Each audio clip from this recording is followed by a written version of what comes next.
መልአክ እየመጣ እንደሚቀልባቸው ስለዚህ አልኮረጁም። ለመኮረጃቸው ማስረጃ የለሽም ማለት ነው። ኮረጁ ብዬ አልመጣሁኝም። ኮረጁ ብዬ አልመጣሁኝም። ልቀጥል አይደለም ለወጣም ነው። ግን ሜሮን አንድ ጥያቄ እንትን አንዋር ሉቃስ 13 ከ10 ጀምሮ አላረኩሽም። ሀሳቤን አልሰማሽውም።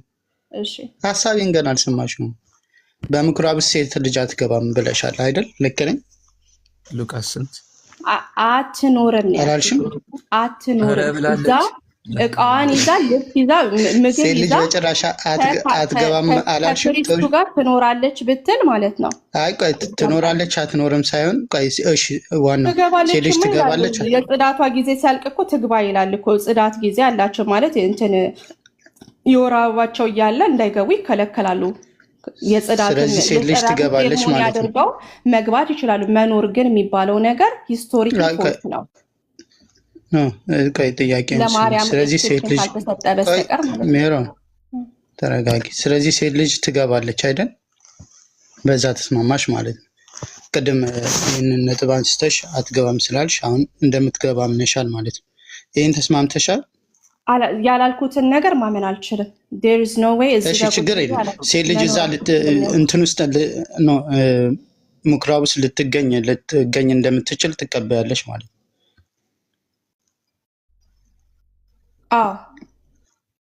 ትቀበያለሽ።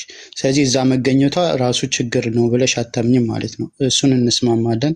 አንቺም ትስማሚያለሽ ማለት ነው።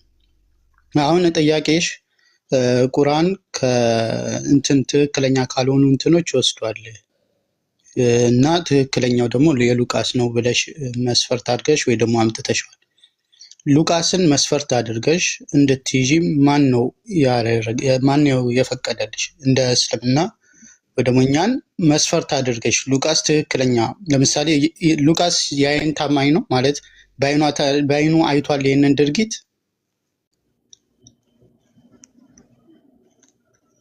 ይህን ክስተት በአይኑ አይቷል ሉቃስ?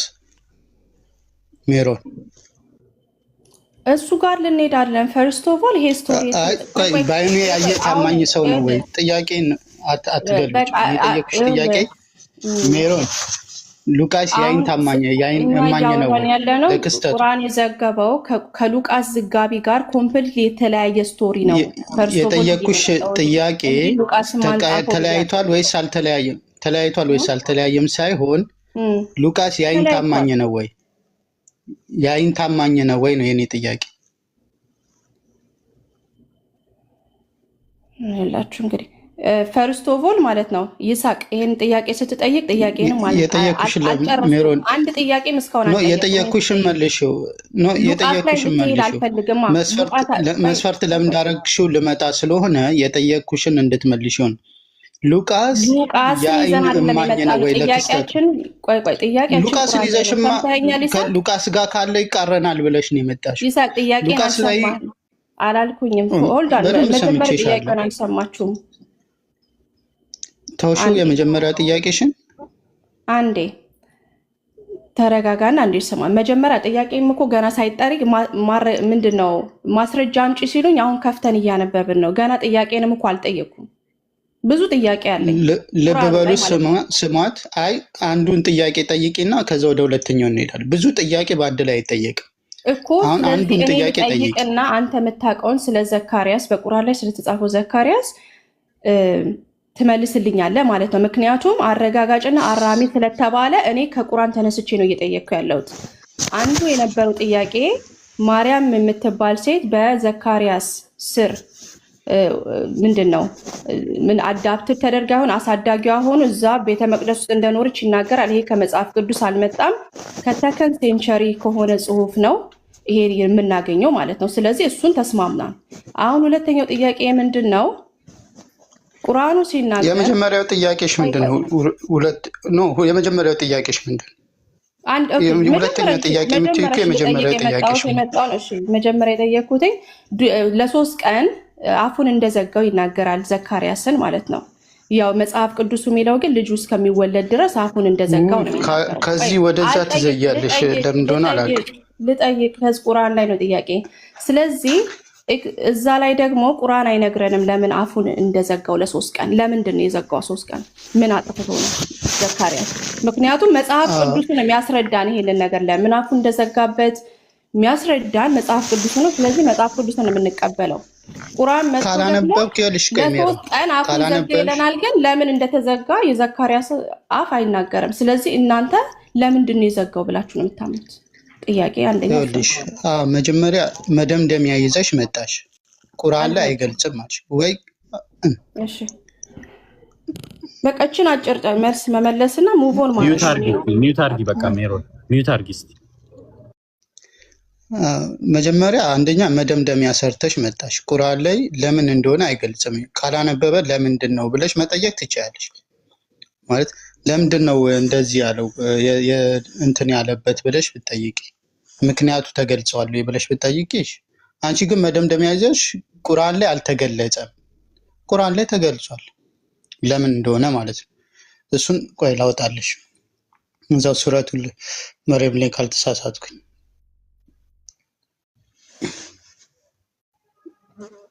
እሺ ቁጥሩ የምታስታውስ ካላችሁ እንትን በሉት።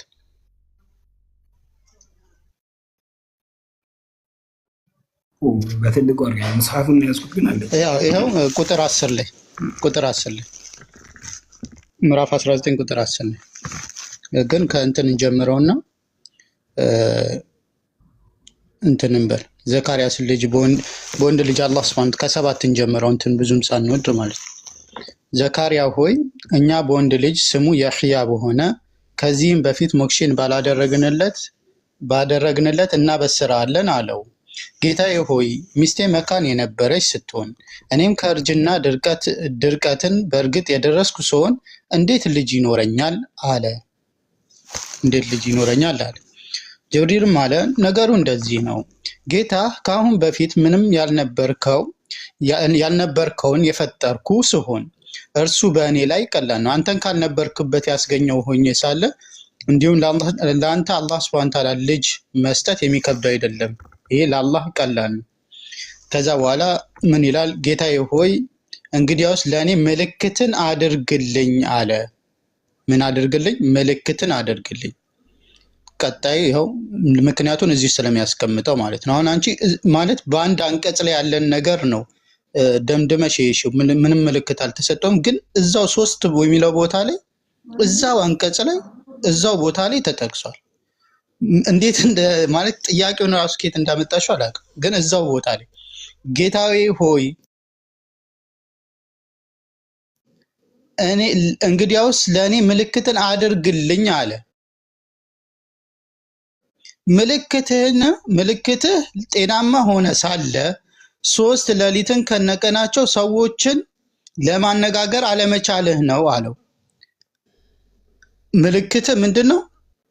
3 ሌሊትን ከነቀናቸው ሰዎችን ለማነጋገር አለመቻልህ ነው። በነገራችን ላይ 3 ቀን አታናግርም ያለው እንደማያናግር የተናገረው እዚሁ ጥቅስ ላይ ነው። ምልክትም እንደሆነ የተናገረው እዚሁ ላይ ነው። አንድ ጥቅስ ላይ የግማሹን ራሱ ሳታነበው ጥያቄ እየጠየቀች ነው። ይሄ በጣም ነው ያሳዝነው። ማለት እዛው ጥቅስ ላይ ያለን ሐሳብ እዛው አንድ መስመር ላይ ያለን ሐሳብ ግማሹን ይዛው ግማሹን ሳትይዘው ማለት ነው እዛው ስለተቀመጠ። ስለዚህ ምንድነው ከተባለ ምልክት ነው፣ ተአምር ነው። ለአላህ ሱብሓነሁ ወተዓላ ልጅን እንደሚሰጠው ያሳየው ምልክትን ፈለገ፣ ምልክትን ሰጠው። ግን ይሄ በጣም የሚያሳዝን ነው። እኛ በጣም ወላሂ ሼም የሆነ ነገር ነው ማለት ነው። ይሄን እንደ ጥያቄ ስታነሽ ሌላኛው የመጀመሪያው ጥያቄ ይሄ ከነበር ይሄ ተመልሷል ማለት ነው። መጀመሪያው ጥያቄ ትሂድ 700 ሰው ስላለ መጀመሪያ ያነሳችሁ ፖይንት ላይ ወይ ተሳስቻለሁ ትበል ወይ ፖይንቷን አላገኘነውም እኛ ምን እያለች እንደሆነ። በቃ ልጅ እያለች ነበር። አንደኛ ሴት ልጅ ምኩራብ ላይ እንዴት ትገባለች ትላለች የሆነ ታይም ላይ። ከዛ በኋላ ኦኬ አትገባም ብለሽ መታምኚ ከሆነ ማስረጃ ስጪን ስንል እዛም እንትን አትልም። ከዛ በኋላ ዘከርያ አሳደጋት የሚለው ታሪክ መጽሐፍ ቅዱስ ውስጥ የለም፣ ከየት ነው ያመጣው ምናምን። ምንድነው ፖይንቷ? እራሱ አልገባኝም ወላሂ። እና እሱ ጥያቄ ላይ ወይ ተሳስቻለሁ ትበል ይመስለኛል። ይቅርታና ጥያቄውም የራሱ አልመሰለኝም። ማለት ጥያቄዎቹ ራሱ ያው አንዳንዴ ሰምተን እንመጣና እንጠይቃለን። ከዛ አንጻር ይመስለኛል። ካልሆነ ይሄንን ያውኑን ራሱ መረዳት እንችላለን። ለማንኛውም የመጀመሪያው ጥያቄ አሁን እንደሰማው እኔ ማውራት እችላለሁ ወይስ ታቋርጠኛለህ? ፖል ፖይንቱን ማታገኙት ኢንተራፕት ስለምታረጉኝም ነው። ፖይንት የመጀመሪያው ይሄ ቃል የተጠቀሰው በሉቃስ ነው። ቤሲክሊ አይዊትነስ የሚኖር ሰውም ነግሮት ይሁን መንፈስ ቅዱስም ነግሮት ይሁን እደዝም ማተር ይሄ ጥቅስ ተነግሯል። ለምን ታሪኩ ሙሉ ተነግሯል በስርዓት ገባ። ማን መጥቶ እንዳናገረው ኤክስፕሊሲትሊ ገብርኤል እንደሆነ ይናገራል። ሁለተኛ ነገር ደግሞ ማርያም በሱ ስር ሆና እንዳደገች አይናገርም። ኬት እንደመጣም ደግሞ ተናገርኩ ቅድም። ከሰከንድ ሴንቸሪ ጽሁፍ ነው የመጣው። ይሄ ማርያም በዘካርያስ ቤተ መቅደስ ውስጥ አድጋለች የሚባል እሱም ጋር ፕሮብለም አለኝ። ምክንያቱም ቃሉ የሚለው አላህ የሚያረጋግጠው ኤንጀልንና ቶራትን ነው ካለ ማለት ነው። ይሄ ጽሁፍ ደግሞ ሰከንድ ሴንቸሪ ነው። እዝናት ቶራትም አይደለም ኤንጀልም አይደለም፣ የክርስቲያኖች ትራዲሽን ጽሁፍ ነው። ስለዚህ እንዴት ነው ከእርሱ ጋር ተወስዶ አረጋጋጭና አራሚ ሆኖ ነው ፖይንቴ ከቅድም ጀምሮ። ሁለተኛው ፖይንቴ ደግሞ ምንድን ነው? ወደ ሁለተኛ አንድ ነጥብ አንስተሽ እኮ ይሄን ስቶሪ ከየት አመጣው ብለን ስንጠይቅ ምንድን ነው የምትመልሱልን ነው። ይሄ ስቶሪ የዘካርያስ እኮ አንደኛው ሳጨርሽ ወደ ሁለተኛው አልገባንም የጠየቀችው ስላላችሁ ነው። ሁለተኛ የጠየቅኩት ጥያቄ ይሄን ታሪክ ከየት አመጣው ነብዩ መሐመድ? ቢካዝ እኔ ብዙ ጊዜ ስሰማ ኢንጅል የሚባል ነገር የለም አሁን ያለበትንም አናቅም ስለምትሉ ነብዩ መሐመድ ይሄንን ከሰዎች ነው የሰማው? ይሄን ታሪክ ከአላህ ተገልጦለት ነው ኦር ደግሞ ከየት ነው የመጣው ይሄ ታሪክ ብዬ ጠይቃለሁ። ክሊርሊ አንደኛ መጽሐፍ ቅዱስ ላይ አለ፣ ሁለተኛ ሰከንድ ሴንቸሪ ላይ ኢንፋንሲ ጋስፕል ኦፍ ታመስ ላይ የማርያም እና የዘካርያስ ታሪክ አለ። ስለዚህ እንዴት ነው ግልጠተ አላህ ሲሆንና ከሰው የሰማው ሲሆን እንዴት ነው የምናውቀው? በቃ ይሄ ነው ፖይንት። አላህ ስብሐነ ወተዓላ ወማ የንጢቁ አኒል ሀዋ ይላል። ነብዩ ሰለላሁ ዐለይሂ ወሰለም እሳቸው ከስሜታቸው አይናገርም ይላል። ሱረቱል በቀራ ላይ ዛሊከል ኪታቡ ላ ረይበ ፊሂ ሁደን ሊልሙተቂን፣ ይህ መጽሐፍ ከአላህ ለመሆኑ ምንም ጥርጥር የሆነበት መጽሐፍ አይደለም። ስለዚህ ይህ መጽሐፍ ከአላህ የወረደ አላህ ስብሐነ ወተዓላ የተናገረው ንግግር ነው። አሁን እኛ እኮ አንቺ ማስረጃ አድርገሽ እያወራሹ ሉቃስን ነው። እኛ ደግሞ ሉቃስን የፈጠረው ሉቃስን ያስገኘው ታሪኩን እዛው ሲከሰት ራሱ ቅድመ ዓለም የሚያውቀው አላህ ስብሐነ ወተዓላ ነው ለነብዩ ሰለላሁ ዐለይሂ ወሰለም የተናገራቸው። ከ200 ዓመት በኋላ የመጣ ኢንጅል ነው። እኛ ስለ ኢንጅል ምን እናቀልሻለን? አላህ ስብሐነ ወተዓላ ነው ተናጋሪው እያልን ተናጋሪው አላህ ከሆነ አላህ ስብሐነ ወተዓላ ከማንም እኮ መውሰድ አይጠበቅበት። ፈጣሪ ከእንትና ከማን ወስዶ ነው ይሄን የተናገረው ይባላል? ለፈጣሪ ማለት ፈጣሪን ይህንን ታሪክ ከየት አምጥተው ነው የምትነግረን እንደማለት ነው። ልክ ሙሴ አዳምን እንደመጠየቅ ሙሴ እግዚአብሔር ስለ አዳም ሲነግረው ለሙሴ አይ ይህንን ታሪክ ስለ አዳም እግዚአብሔር ወይ ከየት ነው ያወቅከው ብሎ እንደመጠየቅ፣ ተናጋሪው አላህ ሱብሓነሁ ወተዓላ ከሆነ ፈጣሪ ከሆነ እየተናገረ ያለው ለፈጣሪ አንተ ከየት ነው ያመጣኸው እንዴት ነው የሚባለው? ስለዚህ ቁርአን የአላህ ቃል ነው፣ ተናጋሪው አላህ ነው። አላህ ተናጋሪ ከሆነ አላህ መልእክቱን ለነብዩ ሰለላሁ ዐለይሂ ወሰለም አደረሳቸው። ከማንም ከምንም መውሰድ አይጠበቅበትም ማለት ነው። ታዲያ ያነሳችሁ ይሄ ቁርአን የመጣው የኢንጅልን ለማረጋገጥ ነው። ኢንጅል የምትሉ ዛሬ ማቴዎስ እና ማርቆስ፣ ሉቃስ እና ማቴዎስ የጻፉትን መጽሐፍ አይደለም እኛ ኢንጅል የምንለው። እና እኛ ኢንጅል የምንለው አላህ ሱብሓነሁ ወተዓላ ለኢሳ የሰጠው እንጂ ሉቃስ ራሱ እንደተናገረው እኔ ሌላ ቦታ አልሄድም። ሉቃስ ራሱ እንደተናገረው የጻፈው እሱ ራሱ በቦታውም ተገኘ አይደለም፣ መንፈስ ቅዱስም ገልጾለት አይደለም፣ አምላክም ገልጾለት አይደለም። ምንድን ነው የሚለው? በእኛ ዘንድ የተፈጸመውን የታመነውን የስራውን ዜና በስርዓት ሊጽፉ የጀመሩ ብዙዎች ናቸው። ከኛ አስቀድሞ በዓይን ያዩትና የቃሉ አገልጋዮች የነበሩት እንዳስተላለፉልን የከበርክ ቴዎፍሎስ ሆይ ከመጀመሪያ ተከትዬ ሁሉን በየተራው እውነተኛውን እጽፍልህ ዘንድ መልካም ሆኖ ታየ። መልካም ሆኖ ስለታየው ለሰዎች ከሰዎች ሲሰማ የነበረውን ያስተላለፈውን ከእግዚአብሔር ተገለጠልኝ ብሎ ሳይሆን ሰዎች ሲሉና ሲናገሩ የሰማውን ያስተላለፈውን ሰው ይዘሽ መረጃ አድርገሽ አምጥተሽ ከዛ በምን እንፈትሸዋልሽ? የዓለማቱ ጌታ ያወረደውን መልእክት እንፈትሸዋልሽ። ስለዚህ አንቺ እያወራሽ ያለሽው ስለ ሉቃስ ነው። ሉቃስ በቦታውም ያልነበረ ከሰዎች ሰምቶና ሰዎች ሲናገሩ የሰማውን ያስተላለፈ ሉቃስን እንዴት መስፈርት አድርገሽ ታመጫዋለሽ? ቁርአን እየተናገረ ያለው ስለ ሉቃስ ነው እንዴት ያልሽ እንጀል። ስለዚህ አንቺ አንደኛ እንደ መስፈርት ያደረግሽው ንግግር ትክክል አይደለም። ሉቃስ ራሱ በቦታውም የነበረ እሱም ቢሆን ደግሞ መንፈስ ቅዱስ እግዚአብሔር ገልጾልኝ ነው ብሎ ያላለውን እንዲሁ ሰዎች ሲያስተላልፉ የሰማውን ነገር ነው የጻፈው። ስለዚህ እሱን መስፈርት አድርገሽ ልትጠቀሚ አይችል። ቁርአን የማን ቃል? የአላህ ንግግር ነው። አላህ ደግሞ ከማንም መውሰድ አይጠበቅበትም። ከ200 ዓመት በኋላ የመጣ ሰው ስለሆነ ነገር ተናግሯል ይናገራ። የሆነ ከ200 ዓመት ከ300 ዓመት በፊት የሆነ ሰው ትክክል ተናገረ ማለት እኔ ያንን ትክክል የሆነውን ነገር እኔ ብናገረው ከዛ ሰው ኮርጃለሁ ማለት? ሙሴ የተናገረውን ኢየሱስ ቢደግመው ኢየሱስ ከሙሴ ኮርጆ ነው ልንል ነው ወይስ ደግሞ ስለሚያውቅ ተናገረ? መኮረጅ አላህ ስለዚህ ኮንትራዲክት ወስዶ ነው ያልሽው እንትን ምንድነው ኮንትራዲክት ማድረግ የለበትም ነው ያልኩት። ስለመኮረጅ አላወራሁም። ባይዘዌ እንደዛ እየደጋግማችሁ ትላላችሁ። ግን አሁን ወስዶ ማለት ምን ማለት ነው? የተዘጋበት ምክንያት ሉቃስ 1:20 ላይ ሲናገር ስላላመነ ነው ይላል። ከዛ ቁርአን መጥቶ ደግሞ አፉን መስፈርት አይደለም ያልኩሽ ሌላ ነገር ነው ይለናል። ስለዚህ የትኛውን ነው የምናምነው? ሉቃስ ከዚህ ፐርስፔክቲቭ ነው የጠየቀው። እሺ ጥሩ ጥያቄ። ሉቃስን ለምንድን ነው ማናምነው? አንደኛ ሉቃስ በራሱ በተናገረው ከሰዎች ሰምቶ እንጂ አምላክ ገልጦለት አይደል። ከአምላክ ያልተገለጠለትን ሰዎች ሲሉ የሰማው ሰዎች ደግሞ ብዙ ነገር ሊሉ ይችላሉ። ሉቃስና ማርቆስ ይጋጫሉ። አንድ ሐሳብ አንድ ታሪክ እያወሩ ሉቃስና ዮሐንስ ይጋጫሉ። አንድ ታሪክ ተመሳሳይ ታሪክ እያወሩ እርስ በርሳቸው የሚጋጩ አንድ ጊዜ አንድ ቦታ የነበሩ ሰዎች ስለ ኢየሱስ ታሪክ ሲናገሩ ስለ ኢየሱስ ክስተት ሲናገሩ እርስ በርሳቸው ይጋጫሉ። ሌላ ሩቅ ከ200 ምናምን ሳትሄጂ አንድ ክፍለ ዘመን ላይ አሉ የሚባሉት ሰዎች አካላቶች ራሳቸው እርስ በርስ ይጋጫሉ። ያ ምንድን ነው የምናየው? መጽሐፍ ቅዱስ ራሳቸው እንደሰሙትና እንዳዩት ስለዘገቡ ማለት። ስለዚህ እንደሰሙትና እንዳዩት ስለዘገቡ እርስ በርስ የሚለያይ ነገር ዘግቧል። ቁርአንስ ምንድነው ካልሽኝ ይህንን ምልሽ እንደመሰላቸው እንደራሳቸውን የተናገሩት የምልሽ ራሳቸው በተናገሩት መጽሐፍ ቅዱስን መሰረት አድርጌ ሉቃስን ራሱ መስፈርት አድርጌ ቁርአን ላይ ስም ቁርአን ተናጋሪው አላህ ነው።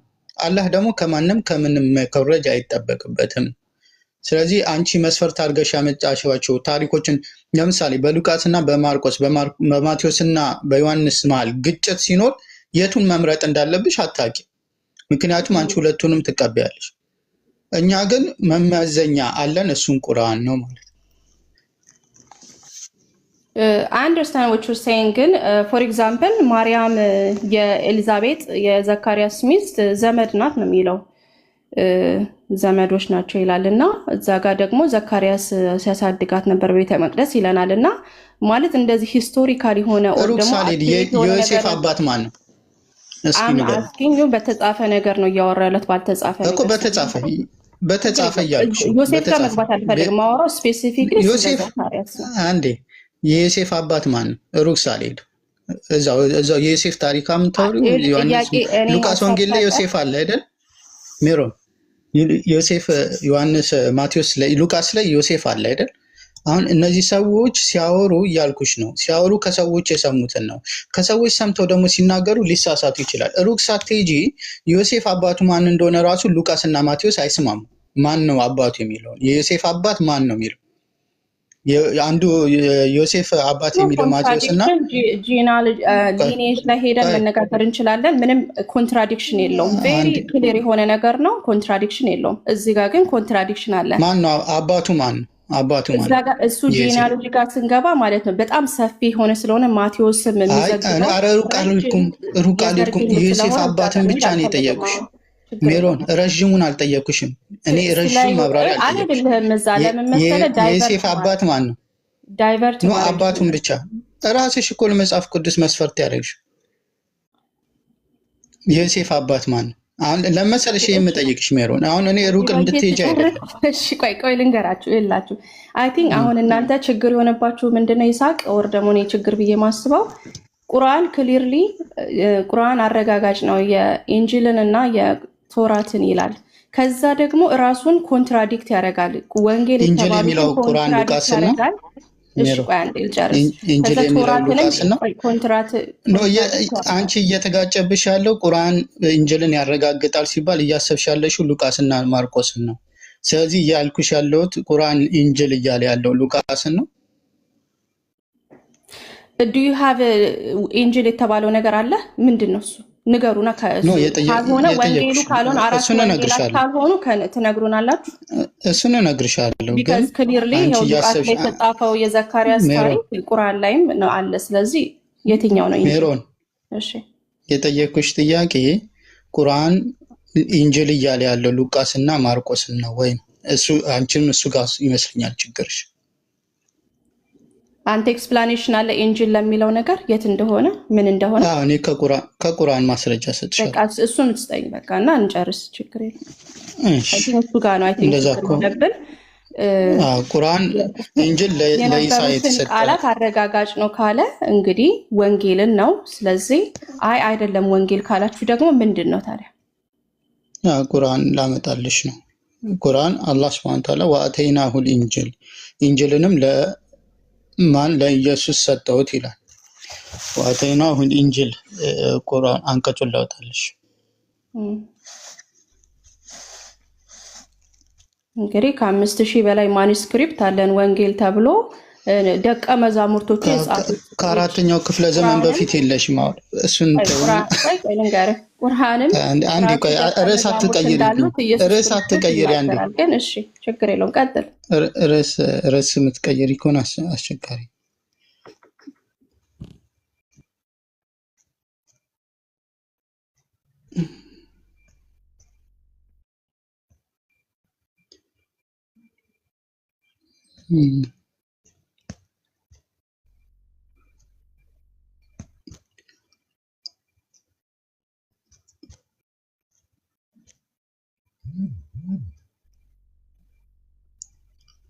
እንትኑን አንቀጹ የምታስታውሱት ካላችሁ አስታውሱ።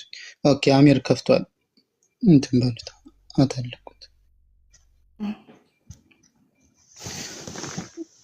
እንትን የመርየም ልጅ ኢሳንም አስከተልን። ያው ከሌሎች ነቢያቶች በኋላ አስከተለን ኢሳንም ላክ ነው። ኢንጅልንም ሰጠነው ይላል። ምንን ሰጠነው ሜሮን? ኢንጅልንም ሰጠነው አለ። ስለዚህ ኢንጅል ማለት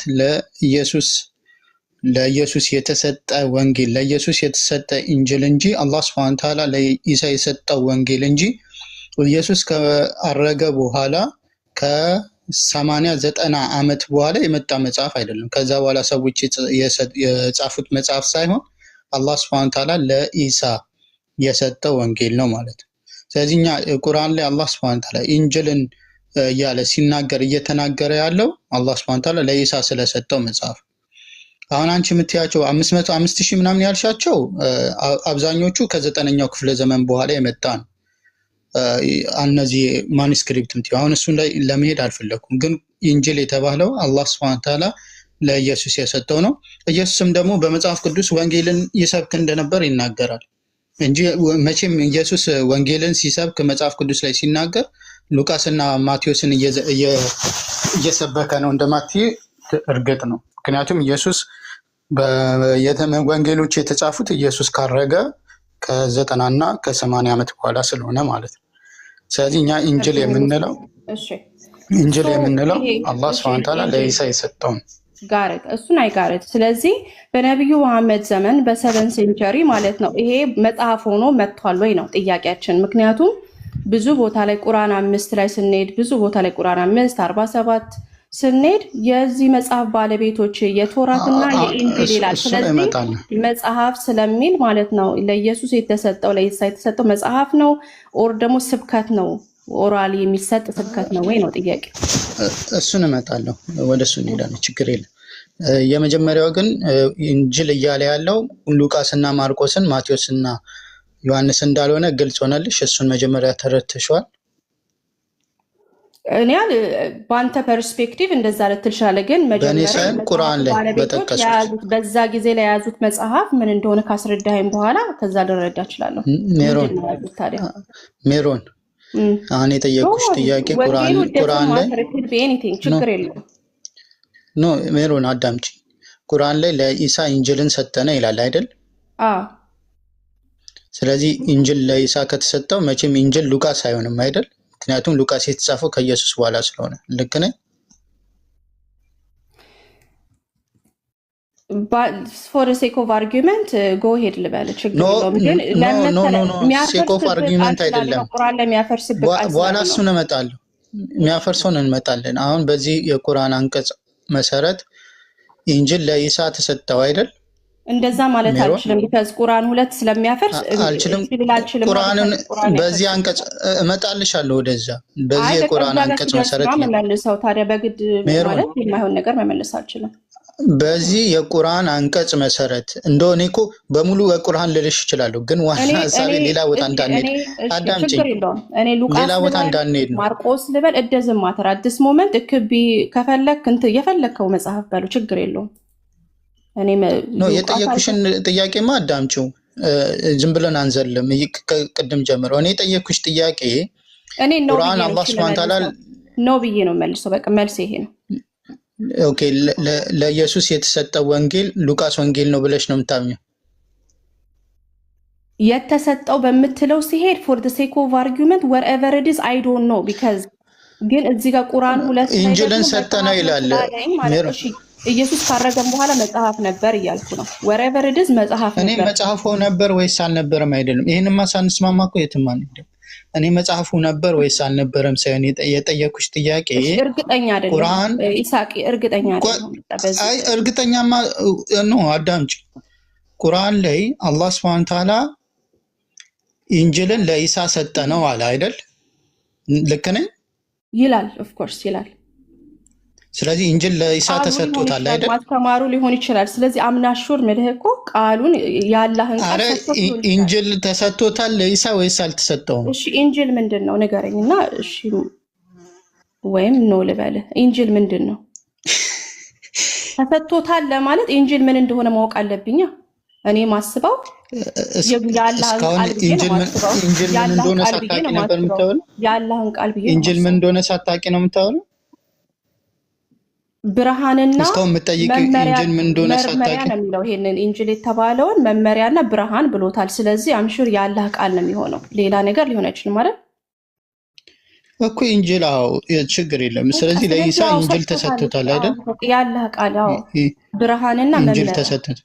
ብርሃንና መመሪያ እኮ ቆይ ብርሃን አይደለም ብርሃንና መመሪያ ያለውን መጽሐፍ ሰጥቶታል አይደል? ኢንጅል መጽሐፍ ነው። አንተ እኮ ነው ያልከ። አሁን መጽሐፍ ብሏል ቁርአን ላይክ ንገረኝ እሺ ምን እንደሆነ ኢንጅል።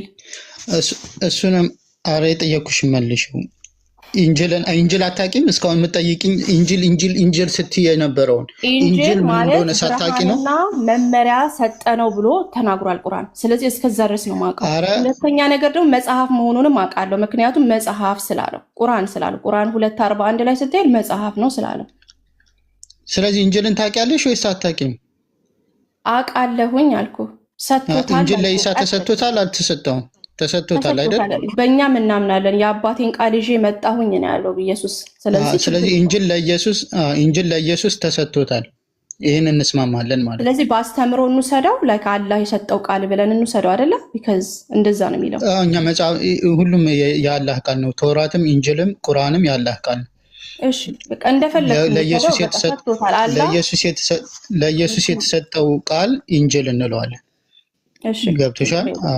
ስለዚህ ኢንጅል የምንለው ለኢየሱስ የተሰጠው ቃል ነው ማለት ነው አይደል? አዎ ተስማማኩ። በዛ ያላህ ቃል ነው ያሰብኩኝ። ስለዚህ ኢንጅል የምንለው ሉቃስና ማርቆስ አይደሉም ማለት ነው። ምክንያቱም ሉቃስና ማርቆስ ለኢየሱስ አይደለም የተሰጡት። ልክ ነኝ? እሺ እሱን ስትለኝ ደግሞ ምንድነው የምጠይቅህ? ስማኝ አሁን ያላህ ቃል ነው አይደል? ያላህ አስተምሮ ኦር ደግሞ አላህ ለህዝቡ ማስተላለፍ የፈለገው ለኢሳ ሰጠው እንላለን አይደል? ለምን እንደምታንዛዙ አይገባኝም። በቃል ነው ምንድን ነው የገባው አይደለም? እሺ ሜሮን በጣም ቀላል ነገር አታንዛዡ። ኢንጅል ለኢየሱስ ከሆነ የተሰጠው ሉቃስና ማርቆስ ደግሞ የተጻፉት ከኢየሱስ ካረገ በኋላ ነው አይደል? እሺ ጀስ እንደዛ ስትል እኮ ነብዩ መሐመድም ራእዩ ወረደላቸው የጻፉት ግን ሰሃቦች ናቸው ብዬ መልሳለሁ። ምን አገናኘው? ማለት ሴም ቲንግ ነው አይደል? ኮንሴፕቱ ዋናው የወረደ አይደለም። ወስት ዲፈረንስ ምክንያቱም ወንጌል ማቴዎስ እና ሉቃስ የኢየሱስን ቃል ብቻ ነው የጻፉት። it doesn't matter ነው። የሉቃስ ወንጌል አንዳምጪ የሉቃስ ወንጌል ኢየሱስ የተናገረው ሙሉ ለሙሉ ነው።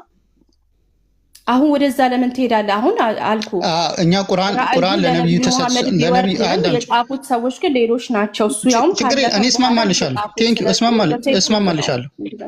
ችግር የለም። እኔ ከአንቺ ጋር እስማማ። እኛ ቁርአን ለነብዩ ተሰጥቷል ብለን እናምናለን አይደል? አዎ እንደዛ ማለት ነው። ሉቃስ ለኢየሱስ ተሰጥቶታል። ሉቃስ ለኢየሱስ ተሰጥቶታል። ሉቃስ ለኢየሱስ ተሰጥቶታል የሚባል ጥያቄ አለ። ምን ማለት ነው? አይ ቁርአን እሺ ስለዚህ ሉቃስ ለኢየሱስ ተሰጥቶታል። የሉቃስ ቃል ኦኬ አይ ጌት ኢት። የሉቃስ ወንጌል ለኢየሱስ ተሰጥቶታል። ሁለቱን ማወዳደር አይቻልም። ለምን መሰለህ? እኛ የምንለው የጻፉት እነዚህ ሰዎች በእናንተ የምትሉትን አይደለም። ኦኬ ስለዚህ ከኛ ጋር አይደለም የምታወዳድረው። አሁን እኔ ስቲክ ቱ ቁርአን ላይ ስቲክ አድርገህ እንድትመልስ ነው የምፈልገው። ዶንት ወሪ ስለ ሉቃስ ስለ ማርቆስ ራስሽ ነው። አሁን እኮ ሉቃስና ማርቆስ ወንጌል የተባሉት ኢንጂል የተባሉት እነሱ ናቸው እያልሽ ነው። ስለዚህ ኢንጂል የተባሉት ቁርአን ሉቃስና ማርቆስ ከሆነ አዳምጪ፣ ችግር የለም ሜሮን። ይኸውልሽ ሉቃስና ማርቆስ ኢንጂል የተባሉት እነሱ ናቸው ብለሽ ታምኛለሽ? እሺ ነይ ካንቺ ጋር ልስማማ አልኩኝ። ልክኛ ቁርአንን ለነብዩ ሰለላሁ ዐለይሂ ወሰለም ተሰጥተዋል ስለምንል ልክ እንደዚሁም ደግሞ ሉቃስና ማርቆስም ለኢየሱስ ተሰጥቶታል። ምክንያቱም ኢንጂልን ለኢሳ ሰጠ ነው ስለሚል ኢንጂልን ለኢሳ ሰጠ ነው ካለ ኢንጂል እየተባለ ያለው ሉቃስና ማርቆስ ነው ብለሽ ካመንሽ፣ ስለዚህ ሉቃስና ማርቆስ ለኢየሱስ ተሰጥተውታል። እኛ ምናምነው ኢየሱስ ይዞ የመጣው የእግዚአብሔርን ቃል ነው። እሱ የእግዚአብሔር ቃል ነው። እንደገና ደግሞ የአባቱን ፈቃድ ሊያስፈጽም ነው የመጣው። እነሱ ግን ጽፈዋል ብለን ነው የምናምነው። አሁን ከኛ ጋር ሳይሆን አንተ ማወዳደር ያለብህ ኢንጂል የምትሉት አላህ አረጋጋጭ ነኝ የዚህ ነገር አራሚ ነኝ ያለው ነገር ምንድን ነው እያለ ነው። አሁን እኛ ከመጽሐፍ ቅዱስ መውጣት አለብህ አንተ። ስለዚህ ሉቃስና ማርቆስን እንዳታስብ። ኢንጂል ምንድን ነው? እሱ ኢንጂል አላህ ሱብሓነሁ ወተዓላ ለኢሳ የሰጠው ለሰው መመሪያና ብርሃን አድርጎ ለኢሳ የሰጠው መልእክቱ ነው። የአላህ ሱብሓነሁ ወተዓላ ንግግር ነው ማለት። እሺ በመጽሐፉ ውሏል። ከዛ ኢየሱስ ኢሳ ካረገ በኋላ በመጽሐፉ ውሏል። ኢሳ ካረገ በኋላ ከዛ ላይ ከሞተም በኋላ አላህ ከወሰደው በኋላ በመጽሐፉ ውሏል ይሄ ኢንጂል ወይስ አልዋለም? ሰዎች ጽፈውትም ሊሆን ይችላል ስልሽ ምን ማለት ነው? የኢየሱስ ያስተማረው መልእክት ከአምላክ ሰምቶ የነገራቸውን ንግግር ሰዎች ከራሳቸው ጋር አብረው ቀላቅለው ጽፈውትም ሊሆን ይችላል። ጽፈውታልም፣ ያስቀሩትም አለ የጻፉትም አለ ማለት። ስለዚህ አላህ ማለት ነው በቁርአን 5 ላይ ማለት ነው ኦር ደግሞ አረጋጋጭ ነኝ ቁርአን 3:3 ላይ ማለት ነው። ይሄን ምን ይላል? ዛንበበው ቁርአን 3:3 ምን ይላል? ግን ሪሰርችሽን በጣም እንትን ያዞርሻቸው ነው የምታሽው። ከዚህ ባካነቱ እኛ ምን ይገባናል? ባይዘው ለመማማር ነው እንጂ ይሄ ምንም ነጥብ የሚያስጥል ዲስከሽንም አይደለም። ምክንያቱም ምንም እናንተ ናችሁ እየመለሳችሁ ነጥቡን ታዩ። እሺ ምን ይላል መሰለ? ከእርሱ በፊት ያሉትን መጽሐፍት የሚያረጋግጥ ሲሆን መጽሐፉን ወይ ቁርአንን ይላል በቅንፍ ባንተ ላይ ከፋፍሎ በእውነት አወረደ። አላህ እንግዲህ እያለ ያለው ከእርሱ በፊት የነበሩ መጽሐፍት እንዳሉ ነው። እሱም መጽሐፍ ማን ይላቸዋል? ተውራትና ኢንጂልን አውርዷል። ስለዚህ መጽሐፍት ነው የሚላቸው እንጂ የኔ ቃሎች ናቸው ሰዎች እርስ በርሳቸው ያወሩት ከዛ በኦራል ትራዲሽን ያስተላለፉት ናቸው አይሉም። ምክንያቱም እሺ በቃል የተላለፈ ወንጌል ከሆነ ቆይ ልንገርህ፣ በቃል የተላለፈ ወንጌል ከነበረ እንዴት ነው ነብዩ መሐመድ አረጋጋጭ የሚሆነው? ይሄ ነው ጥያቄ። እዚህ ጋር ግን መጽሐፍ ነው። እሺ ግልጽ ነው ጥያቄው። አሜን። ሁላችንም ክርስቲያኖች ጥያቄ ነው። እሺ እሺ ቁርአን መጀመሪያ መጽሐፍ የሚለው ግዴታ የተጻፈ ነገር መሆን የለበትም። አላህ ሱብሓነሁ ወተዓላ እኛ መጽሐፍን አወረድንልህ ይላል ነብዩ ሰለላሁ ዐለይሂ ወሰለም። መጽሐፍ አወረድን ሲል የተጻፈ ጽሑፍን አወረድን ማለት አይደለም። የአላህ መልእክት ምን ይባላል? መጽሐፍ ተብሎ ስለሚቀመጥ ማለት ነው። ይሄ በእንትንም አለ ባይብልም ላይ ያለ ነገር ነው። አንድ ቃል መጽሐፍ ተብሎ ሊቀመጥ ይችላል። መጽሐፍ ባይብልም ላይ ያለ ነገር ነው። እሱን ማስረጃ ማምጣት ይቻላል። ዋናው ሐሳቤ እሱ አይደለም። ምንድነው አረጋጋጭ ሲባል አላህ Subhanahu Wa Ta'ala ከዛ በፊት ነብዩ ሰለላሁ ለምሳሌ ስለ ኢንጅል ራሱ ሲናገር ኢንጅል ከዛ በፊት ያሉትን አረጋጋጭ ሲሆን በተውራት ያለውን አረጋጋጭ ሲሆን ብሎ ይናገራል አላህ Subhanahu Wa Ta'ala ስለ ኢሳ ሲናገር ማለት ነው። ስለዚህ ኢሳ ከዛ በፊት ያለውን ያረጋግጣል ሲሆን ማለት ነው ለሙሳ የተወረደውን ነገር ውድቅ የሚያደርግ አይደለም። ወይ የሙሳን አስተምሮ ሙሴ ሲያስተምር የነበረውን አንዱን አምላክ ተገዙ እሱን በብቸኝነት ልታመልኩት ይገባል ብሎ ያስተማረውን ትምህርት ትክክለኛ የሆኑትን አስተምሮቶችን ውድቅ አላደረገም። ኢሳ መጥቶ ምንድነው ያደረገው? ያንን አስተምሮ አረጋግጦ ነው ያመጣው። ትክክል ነው፣ የሙሴን አስተምሮ ተከተሉ፣ አምላክ አንድ ነው፣ እሱን ብቻ ልታመልኩት ይገባል ብሎ ያንን አስተምሮ አረጋግጦ ነው የመጣው። ከዛስ የተሳሳቱትን ደግሞ እርማት ይሰጣቸዋል ማለት። ቁርአንስ ምን አደረገ? ቁርአንም ደግሞ ተውራትና ኢንጂል ላይ ያለውትን አረጋጋጭ ነው። ነብያቶች ያስተማሩትን እነ ሙሳና እነ ኢሳ ሌሎችም ነብያቶች ያስተማሩትን የሚያረጋግጥ ነው። ያንን ተቃርኖ የመጣ አይደለም። አምላክ አንድ ነው፣ እሱን በብቸኝነት ተገዙት፣ እሱን ብቻ ነው ልታመልኩት የሚገባው የሚለውን ነገር አስቀጥሎ አስተምሮ አምጥቶታል። ያንን እንቀበላለን፣ ያንን አረጋግጦታል። በሁለተኛ መልኩ ደግሞ ምን ብሏል? እርማትም ሰጥቷል፣ አርሞታል። እርማት የሰጠው ምንድነው ሲባል እነሱ የጨመሩትን የቀነሱትን በነብያት ላይ የተናገሩትን ደግሞ እርማት ሰጥቷል። ለምሳሌ አሮን ጣዖት አምልኳል፣ ጣዖት ሰርቶ አስመልኳል የሚለውን ያን እርማት ይሰጣል። ያ ነገር ትክክል አይደለም፣ እነሱ ላይ የጨመራችሁት ያስገባችሁትን ነገር ትክክል አይደለም ብሎ እርማት ይሰጣቸዋል። እንዲሁም ደግሞ ስለ ሰለሞን ከፍሯል ብለው ተናገሩ። ወማ ከፈረ ሱለይማን አልካደም አልከፈረም። አምላክ በ6 ቀን ሰርቶ 7ኛው ቀን አረፈ ብለው ጻፉ። ያንንም እርማት ይሰጣል። ወማ መሰና ሚን ሉጉብ ከድካም ምንም አልነካኝም ማለት። ስለዚህ እነሱ የጨመሩትን ምን ያስገቡትን ነገር እርማት ይሰጣቸዋል። ያንን ደግሞ የመጀመሪያውን ትምህርት ደግሞ ያስቀጥላል ማለት።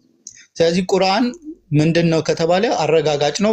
ነብያቶች ሁሉም ወለቀድ ባአስና ፊ ኩሊ ኡመቲ ረሱላ አን ያዕቡዱላህ ወይጅተኒቡ ጣጉት አላህ Subhanahu Wa Ta'ala እያንዳንዱ ህዝብ ላይ መልእክተኛን ልከናል።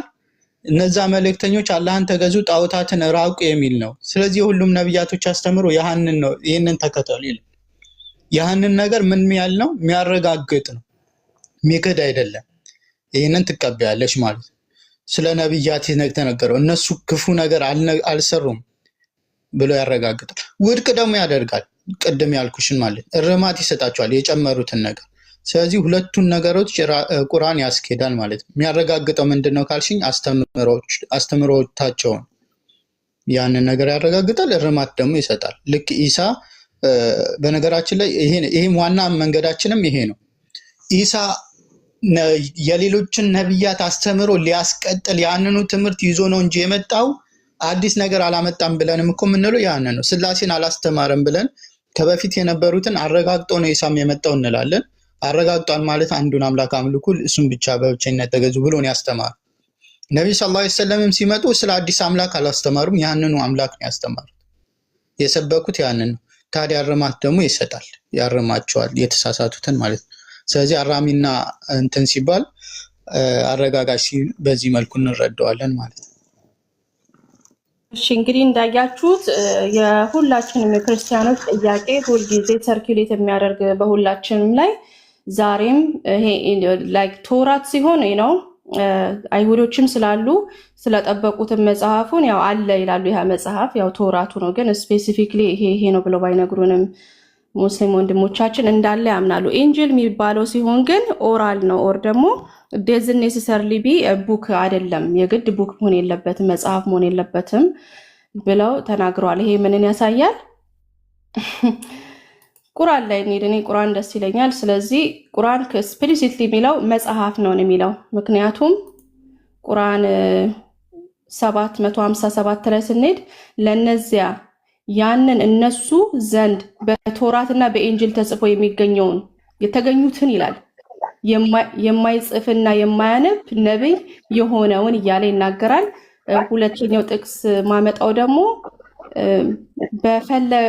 ቁርአን 5:47 ላይ በፈለጎቻቸው በነቢያቶቹ ፈለግ ማለት ነው ይህ የማርያምን ልጅ ኢሳን ከቶራት በስተፊቱ ያለውን አረጋጋጭ ሲሆን አስከተልን። ኢንጅልም ይላል በውስጡ ይላል። እንግዲህ ውስጥ አንድ ነገር ውስጥ ለመሆን መጽሐፍ መሆን አለበት፣ ውስጥ ከተባልን ማለት ነው።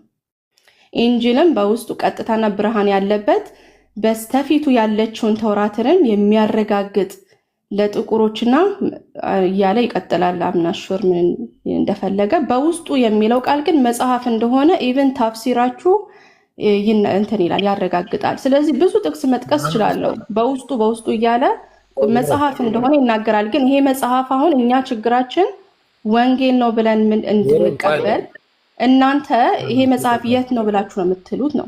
አሁን እንግዲህ መጽሐፍ አይደለም ተብለናል። ቁርአን ደግሞ መጽሐፍ ነው ብለናል። እሺ ሜሮን አንዴ ኢሳቅ አንዴ ከፈቀድክልኝ ማለት ብዙ ፖይንቶች ያው እስክጨርሱ እየጠበቅኩኝ ነበርና በጣም ብዙ ፖይንቶች ማለሳቸው።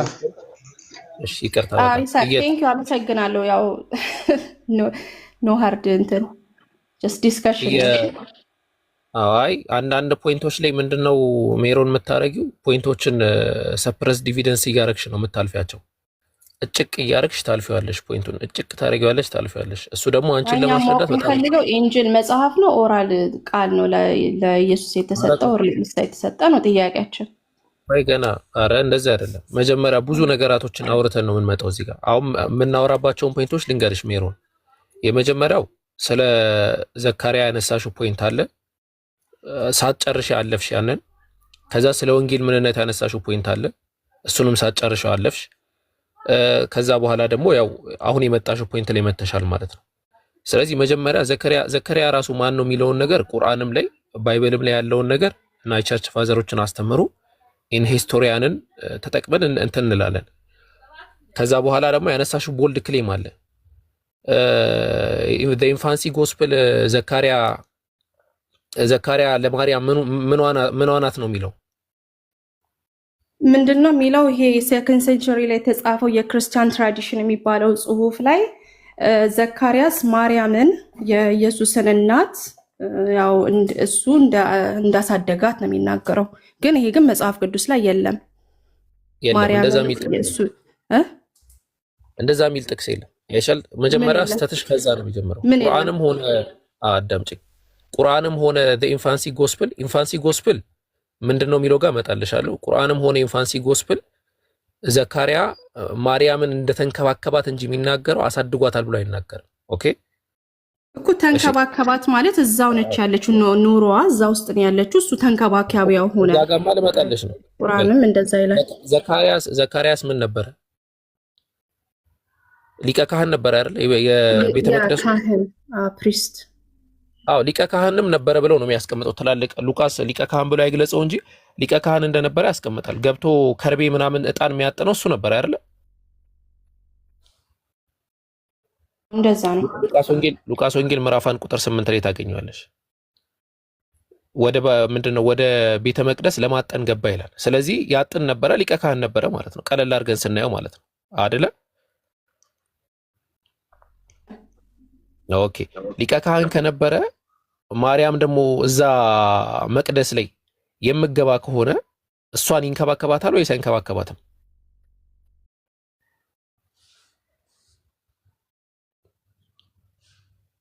ስቶሪ ተቀየረ። ምንድነው ያረጋታል የምትለው? እሱ ሊቀ ካህን ስለሆነ ወር ካህን ስለሆነ ቤተ መቅደስ ስትመጣ ምን ያደርጋታል? እንደዛ ነው የሚለው ቁርአን። ይንከባከባታል። አዎ ተንከባካቢዋ ነበረ። ባይብልም ከዛ የተለየ ነገር የለውም። ለምሳሌ ተመልክተሽ ከሆነ የዘካሪያ ሚስት ማን ነበር? ማርያም የሚባል ጥቅስ የለም ዘካሪያስ ታሪክ ላይ ማርያም አልተጠቀሰችም። ትክክል እንደሚያረጋት ዘካሪያ ሚስት ታውቂያለሽ እኮ። ቆይ ላሳይሽ ነው። የዘካሪያ ሚስት ማን ነበር? ኤልዛቤጥ። ኦኬ ኤልዛቤጥ ለማርያም ምኗ ነበረች? ዘመዷ ናት ይላል። ኖ ሪሌሽኗን ሳይሆን ምንድን ነበር የምታደርግላት ለኤልዛቤጥ?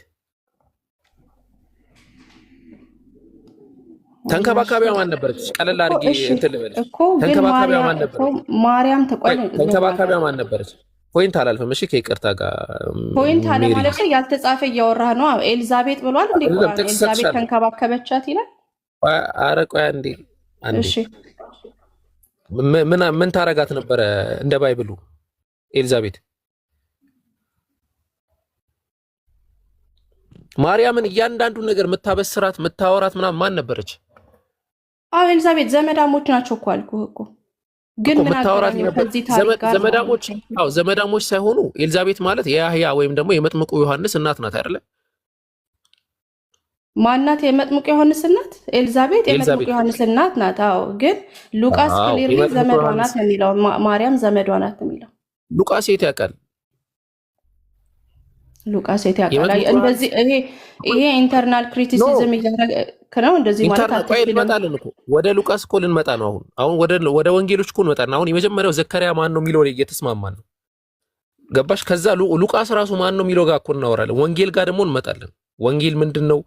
በቁርአን ምንድን ነው ስለ ወንጌል የምትሉት? ስለ ባይብል ምንድን ነው ስለ ወንጌል የሚለው ምናምን ጋር ደግሞ እንመጣለን። ችግር የለውም። እሺ ሜሪ። ስለዚህ አሁን ያንን ያዘና ለምሳሌ ኦሪገንን ታውቂዋለሽ አይደል? የቤተ ክርስቲያን እንትን መምህር ቀጥል። እንትን ስላወራን ኦልሬዲ ስለ ዘካርያስ አንተ የምታስቀምጠውን ሀሳብ አስቀምጥና እንዳይዘበራረቅ ወደ ቀጣይ ፖይንት እንሄዳለን። አሚር ያኛውን ክፈትልኝ፣ ኢንፋንሲ ጎስፕል ኦፍ ቶማስን ክፈትልኝ አንዴ እንትን እንየውና ማርያም 3 ዓመት እስኪሞላት ድረስ አላስገቧትም ነበረ። እንጠብቃት እስከ 3 ዓመት ድረስ።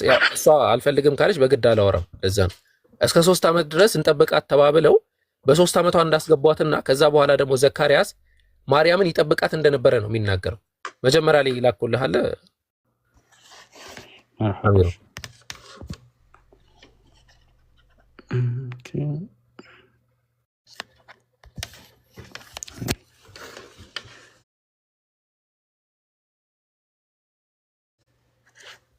ቻፕተር 7 ላይ ክፈተው ወደታች። ይሄን ፋንሲ ጎስፕል ኦፍ ቶማስ ነው። እሺ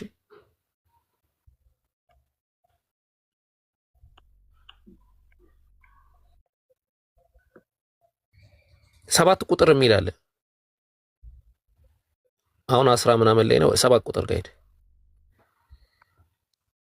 ይታያል፣ ግን ካሜራዬ ጥርት። ኦኬ በቃ እሺ። ኢን her mother were she added ምንድን ነው ይለው to the child, እና the child was 2 years old and ዮአቄም አለ said let us ምንድን ነው take her up to the temple of the Lord። ወደ አምላካችን እንትኑ በቃ ሐሳቡን ካዩት በቂ ነው።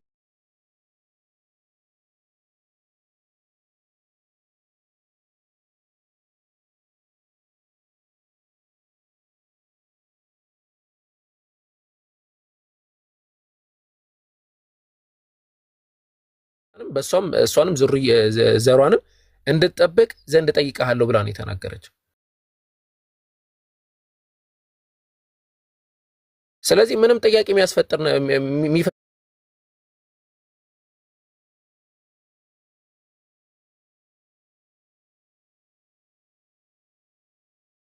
ነገር የለውም። አሁን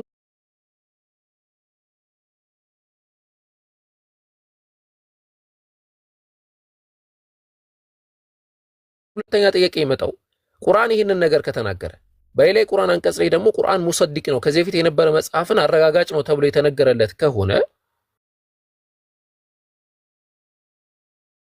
ከዚህ በፊት የነበሩት ወንጌላቶች ፖይንቶች የለም። እዚህ ጋር አላወራም። ቆይ እዚህ ፖይንት ላይ አይደል? እዚህ ፖይንት ላይ አላወራም ብለሻል። ቆይ ወደ ሁለተኛው ነጥብ እናልፋለን። ሁለተኛው ወንጌል ነው። ወንጌል ማለት ምን ማለት ነው? ሁለቱ ያላስማሙ ፖይንቶች እነዚህ ስለሆኑ ማለት ነው። ወንጌል ምን ማለት ነው? ሜሪ በእኛ ነው በእናንተ? በእኛ ወንጌል ማለት 4 ወንጌላችን ናቸው። የኢየሱስ ክርስቶስን ሕይወት የሚናገር ሚሽኑንና ተልእኮን የሚናገር መጽሐፎች ናቸው በእኛ ማለት። ወንጌል ማለት ምን ማለት ነው? ትርጉሙ እንትን ጉድ ኒውስ ማለት ነው። ኦኬ ወንጌል ማለት ምን? የብስራት ማለት ነው አይደል? ኢቫንጌሊዮን የሚለው ኢቫንጌሊዮን ወይም ደግሞ ኢቫንጌሊዮን ብሎ የሚያስቀምጠው የግሪክ ቃል የብስራት ወይም የብስራት ማለት ነው። ሊትራሊ ማለት ነው። ስለዚህ ኢየሱስ ክርስቶስ ያንን ብስራት ሲናገር ነበር አይደል የሚያልፍ የነበረው? አዎ ኦኬ። ለምሳሌ በብሉይ ኪዳን ላይ ሁለተኛ ሳሙኤል ምዕራፍ 18 ቁጥር 20 ላይ ሊትራሊ ኢቫንጌሊዮን የሚለው ቃል ተጠቅሷል። ብስራት ለንጉሱ ብስራትን ሲናገሩ በጊዜው የነበረ አንድ ግለሰብ ትልቅ ጦርነት ያደርጋል ማለት ነው እና ለዳዊትና በአቢሴሎም መካከል ነው ያ ጦርነት የሚደረገው እና በዳዊትና በአቢሴሎም መካከል የተደረገውን ጦርነት ሲተርት አክኒያሞስ ተብሎ የሚጠራ ግለሰብ ምንድን ነው ያደረገው? ዳዊት እንዳሸነፈ ለመናገር እየሮጠ ሄደ ይላል እና ያንን እንዳሸነፈ ለመናገር እየሮጠ ሄደ ለሚለው የሚያስቀምጠው ኢቫንጌሊዮን ነው፣ የሰብቲጀንት ትርጓሜ ብትመለከችው ማለት ነው። ስለዚህ ወንጌል ወይም ኢቫንጌሊዮን ማለት ወይም ደግሞ ኢቫንጌሊዮን ማለት ብስራት ማለት ነው። እዚህ ጋር እንስማማለን አይደል? አዎ እንደ ምስራቹ ይለያል። ምስራቹ ያው አምላክ ስጋ ሆነ ነው፣ ቃል ስጋ ሆነ ነው። ለእኛ እንደዛ ነው የምንለው አይደለም። ማርቆስ ቃል ስጋ መሆኑ ራሱ እኮ እና የሰዎችን ኃጢአት ለመውሰድ የአምላክ መንግስት መምጣት ነው። የአምላክ መንግስት መምጣት ነው። የአምላክ መንግስት መምጣት ነው ብስራት የተባለ። ያ የአምላክ መንግስት ደግሞ ሙስሊሞች ናቸው። የሙስሊሞች መምጣት ነው። ማርቆስ ወንጌል ምዕራፍ 1 ከቁጥር 14 ክፈትላት አሚር። ፊክሽን አይደለም የምነግርሽ። በደንብ አድርገሽ አዳምጪኝ ሜሮን። አዎ ሊትራሊ ወላሂ የሙስሊሞች መምጣት ነው የምስራችሁ ማለት ነው። ማርቆስ ወንጌል ምዕራፍ 1 ከቁጥር 14 ጀምሮ ስትመለከተው ዮሐንስም አልፎ ከተሰጠ በኋላ ኢየሱስ የእግዚአብሔር መንግስትን ወንጌል እየሰበከ ዘመኑ ተፈጽሟል፣ የእግዚአብሔር መንግስት ቀርባለች፣ ንስሐ ግቡ፣ በወንጌልም እመኑ እያለ ወደ ገሊላ መጣ። ምንድነው ኢየሱስ ክርስቶስ እዚህ ጋር እያለ እየሰበከ የመጣው ካላችሁ የእግዚአብሔር መንግስት ቀርባለች እያለ ነው። መለኩተ ሰማዋት ተብሎ ይጠራል በአረብኛው ማለት ነው። እንደ እስልምና ደግሞ አስተምህሮ ወንጌል ማለት ብስራት ነው። 3 ብስራትን ይዞ መጥቷል። ሜሮኒ ቅድም ስለጠየቅሽን ማለት ነው። 3 ብስራትን መጽሐፍ አይደለም። ወንጌል የምንለው ነገር ሊትራሊ ይሄ ጂኖሎጂ ያለው ምናምን መጽሐፍ ታሪክ ምናምን አይደለም። ይስሐቅ በደንብ ቅድም ስላብራራው ማለት በውስጡ 3 ነገርን ያቀፈ ነው። አንደኛው ከዚህ በፊት የነበረ ህግን ማቃለል፣ ልክ ወሊዩሒለ ለኩም ባዕደ ለዚ ሑሪመ ዐለይኩም፣ ከዚህ በፊት እርም የተደረጉ በኦሪት እርም የተደረጉ ነገራቶችን ህጎችን ያቃላል። በቃ ይሄ ነገር ተፈቅዶላቸዋል፣ ይሄ ነገር ተችሎላቸዋል የሚል አንድ ብስራት። ሁለተኛው ብስራት ስለ አምላክ መንግስት መቃረብ፣ መለኩተ ሰማዋት እንባቆም ላይ የተጠቀሰ መለኩተ ሰማዋት የሚባል ነገር አለ።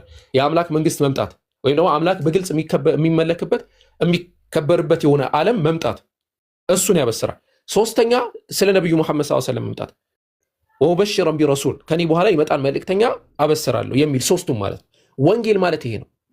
በአንድ ምኩራብ ላይ ትልቁ ዓሊም ኦልደስት ዓሊም ከምንላቸው መካከል እብነ ሐዝም አልዛሂሪ እንደሚያስቀምጡት አንድ ምኩራብ ላይ ቆሞ የሚነበብ መጽሐፍ ነበር ይላሉ። ባይብሉም ያንን ይደግፋል። ለምሳሌ ወንጌል የሚሰበክ ነገር ነው። ወንጌልን እየሰበከ ይላል። ወንጌልን እየሰበከ ማለት ኢየሱስ ክርስቶስ የአምላክን ወንጌል ነው የሚሰብከው፣ የእሱን ወንጌል አይደለም። አይ ያ ወንጌል ማለት እንደዚህ ነው ምናምን እንዳትይ ይዘግቶታል። የአምላክን ወንጌል ብሎ ማለት ወይም የእግዚአብሔርን ወንጌል ብሎ። ስለዚህ ወንጌል የሚሰበክ ትምህርት ነበር መጀመሪያ ደረጃ ማለት።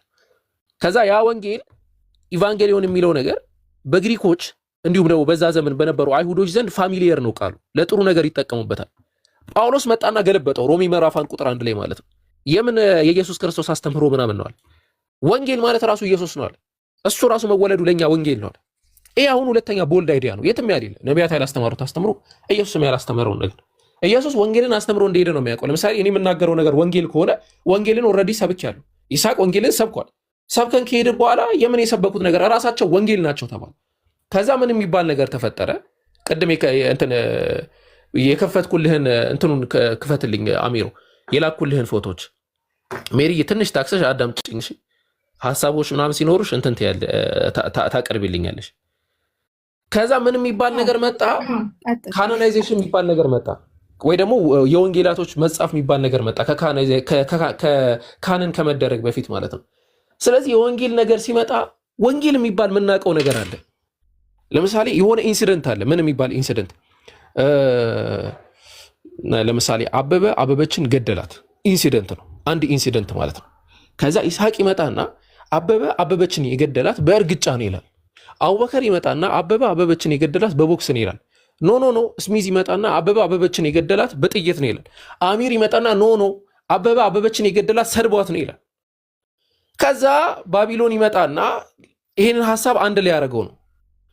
ከአቡበከር አንጻር አበበች የተገደለችው በቦክስ ነው። ከይስሐቅ አንጻር አበበች የተገደለችው በእርግጫ ነው። ከአሚር አንጻር አበበች የተገደለችው በስድብ ነው። ከዛ አንደኛ እንደዛ ይለናል ማለት ነው ባቢሎን። ልክ እንደዛ ሲለን ያ ነገር ይጻፋል። ምን ተብሎ ጆን ላይ ነው ያለው አይደለ? ኦኬ ትልቅ ላይ አድርገው ምን እንደሚል እናንብበው። the gospel according to the saint John አለ። ምን ማለት ነው ሜሮን?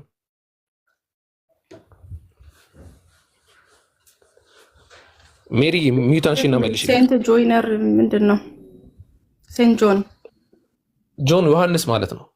ኦኬ ቅዱስ ዮሐንስ the gospel ይሄ አሁን የኪንግ ጄምስ እንትን ነው። ግሪከኛው አለ ካታማቶን የአንግሊዮን ብሎ ነው የሚያስቀምጠው። ወይም ደግሞ the gospel according to John ማለት እስቲ እኔ ቀለል አድርጌ ልናገረውና ከተሳሳትኩኝ አንቺ እንትን ትያለሽ። የሆነ ጎስፔል የሚባል ነገር አለ ከዮሐንስ አንጻር አይደለ? እንደ ቅዱስ ዮሐንስ ወይ ደግሞ በሱ መሰረት ማለት ነው አይደለ? አዎ ኦኬ። ሌላ አንድ ደግሞ አሁንም ወደ ጎን አድርገው። ሌላ ደግሞ ኦኬ። አሁንም the gospel according to ሴንት ሉክ ካታ ሉክ ኢቫንጌሊዮን እንደዛ ነገር ነው የሚለው ግሪከኛው። ይሄ ደግሞ ምን ማለት ነው? ያ ጎስፔል የሚባለው ነገር ደግሞ ከማን አንጻር? ከሉቃስ አንጻር አይደለ? እኮኛ ታዲያ ከሰማይ ወረደ እኮ መጽሐፍ ቅዱስ አላልንም። እግዚአብሔር እነዚህ ሰዎች መራ ነው የምንለው። ስለዚህ በእነሱ አኮርዲንግ ቱ ጃን አኮርዲንግ ቱ ማርክ ቤል እስተ ራይት ቢካዝ እነሱ ኢንስፓየር ያደረጋቸው እኮ። አስጨርሽኝ። ከዛ ማቴዎስም እንደዛ ይላል፣ ማርቆስም እንደዛ ይላል ማለት ነው። አሁን ፖይንቱ እዚህ ጋር ነው የምዘጋልሽ። እነዚህ የጻፉት ስለ ወንጌል ነው፣ ወንጌልን ነው የጻፉት።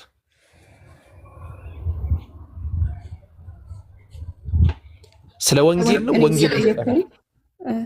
ስለ ወንጌል ነው፣ ወንጌልን ነው የጻፉት። ወንጌልን የጻፉት እንጂ አሁን ማቴዎስ አይቶ የለ እንዴ? እኛ ምንድን አሁን እናንተ አሁን ጃን አኮርዲንግ ቱ ማቴዎስ ስላለ ክሬዲቱን አይወስድም እያልን ነው። እንደዛ ማድረግ አትችልም። ምክንያቱም በደንብ ከሰማይ ወረደ አላልንም። እሱን አልጠየቅኩሽም። ስለዚህ ችግር የለውም።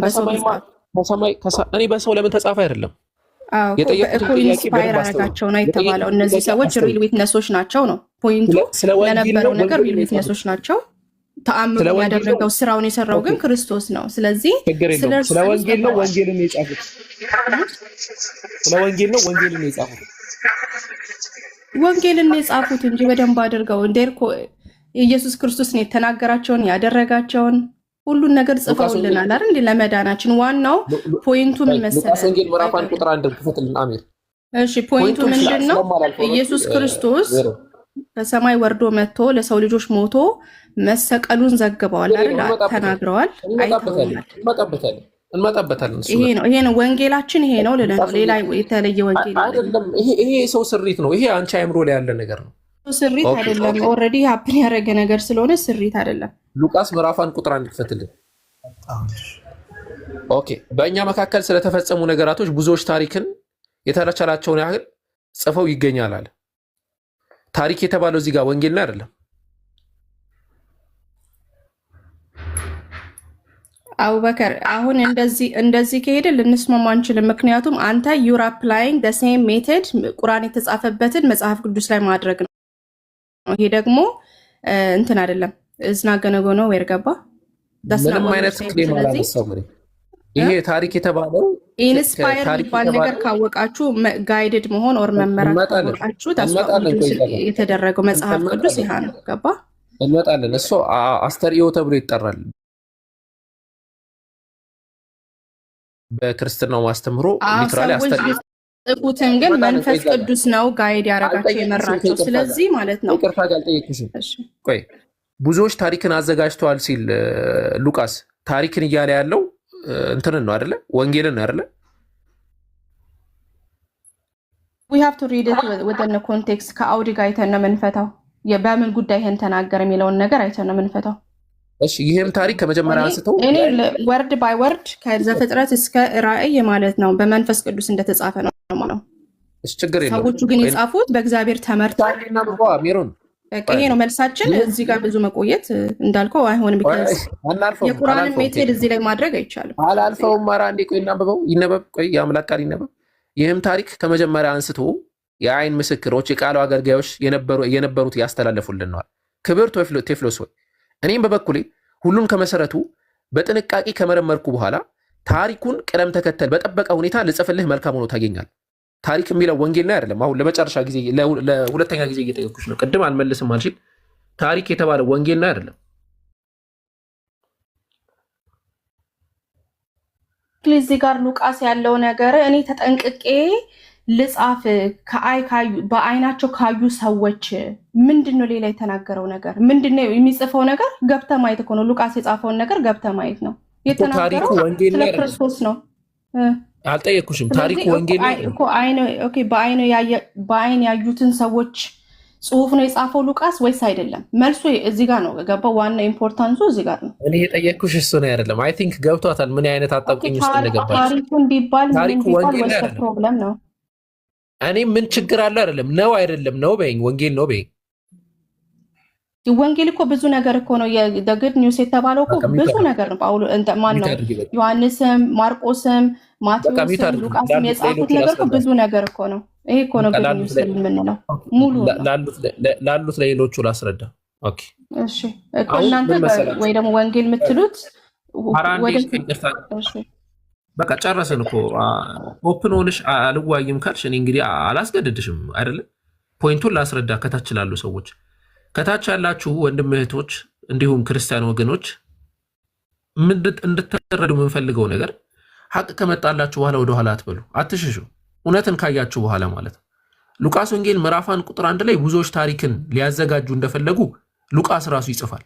ከዛ ብዙዎች ታሪክን ሊያዘጋጁ እንደፈለጉና ከዛ ደግሞ እሱም ያንን ታሪክ ደና አስተዳደሩን አስተካክሎ ታሪኩን ራሱ ለመጻፍ እንዳሰበ ይነግረናል ሉቃስ ማለት ነው። አስተውሉ።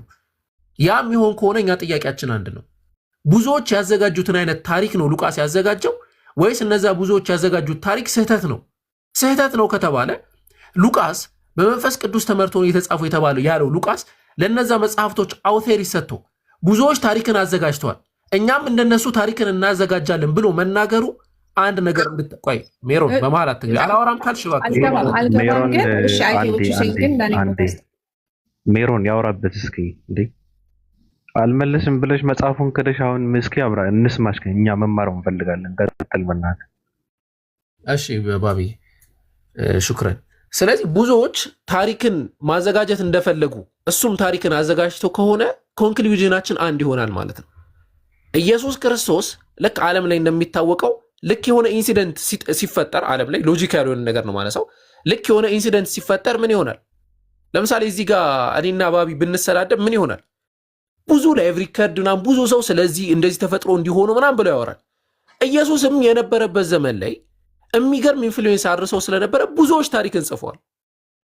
በቃ ሲምፕል ይሄንን ነው ኮንክሉድ የምታደርጉት። ከዛ ብዙዎች ታሪክን ሲጽፉ ምን ተደረገ? አንድ ታሪክ ነው ያለው። ያ ታሪክ ከሉቃስ አንጻር እንደዚህ ነው፣ ከማርቆስ አንጻር እንደዚህ ነው፣ ከማቴዎስ አንጻር እንደዚህ ነው፣ ከዮሐንስ አንጻር እንደዚህ ነው። ሌላ የለም አለ። ከቶማስ አንጻር እንደዚህ ነው፣ ከመግደላዊት ማርያም አንጻር እንደዚህ ነው፣ ከምናምን አንጻር እንደዚህ ነው፣ ከዕብራውያን አንጻር እንደዚህ ነው፣ ከኢቦናይት አንጻር እንደዚህ ነው። በጣም ብዙ ወደ 40 ምናምን የሚደርሰው። ከዛ ያ ሁሉ ነገር ፎልሲፋይ ተደረገና አይ እነዚህ መናፍቃን ናቸው፣ እነዚህ እንትን ናቸው፣ እነዚህ ምናምን ናቸው፣ እነዚህ ምናምን ናቸው፣ እኛ የምንፈልገው እነዚህ ነው ተባለና ክብ ሰርክል ተሰርቶ ሉቃስ፣ ማርቆስ፣ ማቴዎስ እና ዮሐንስ ተከሰተ ማለት ነው። ችግሩ እዚህ ጋር ቢያበቃ ጥሩ ነበር።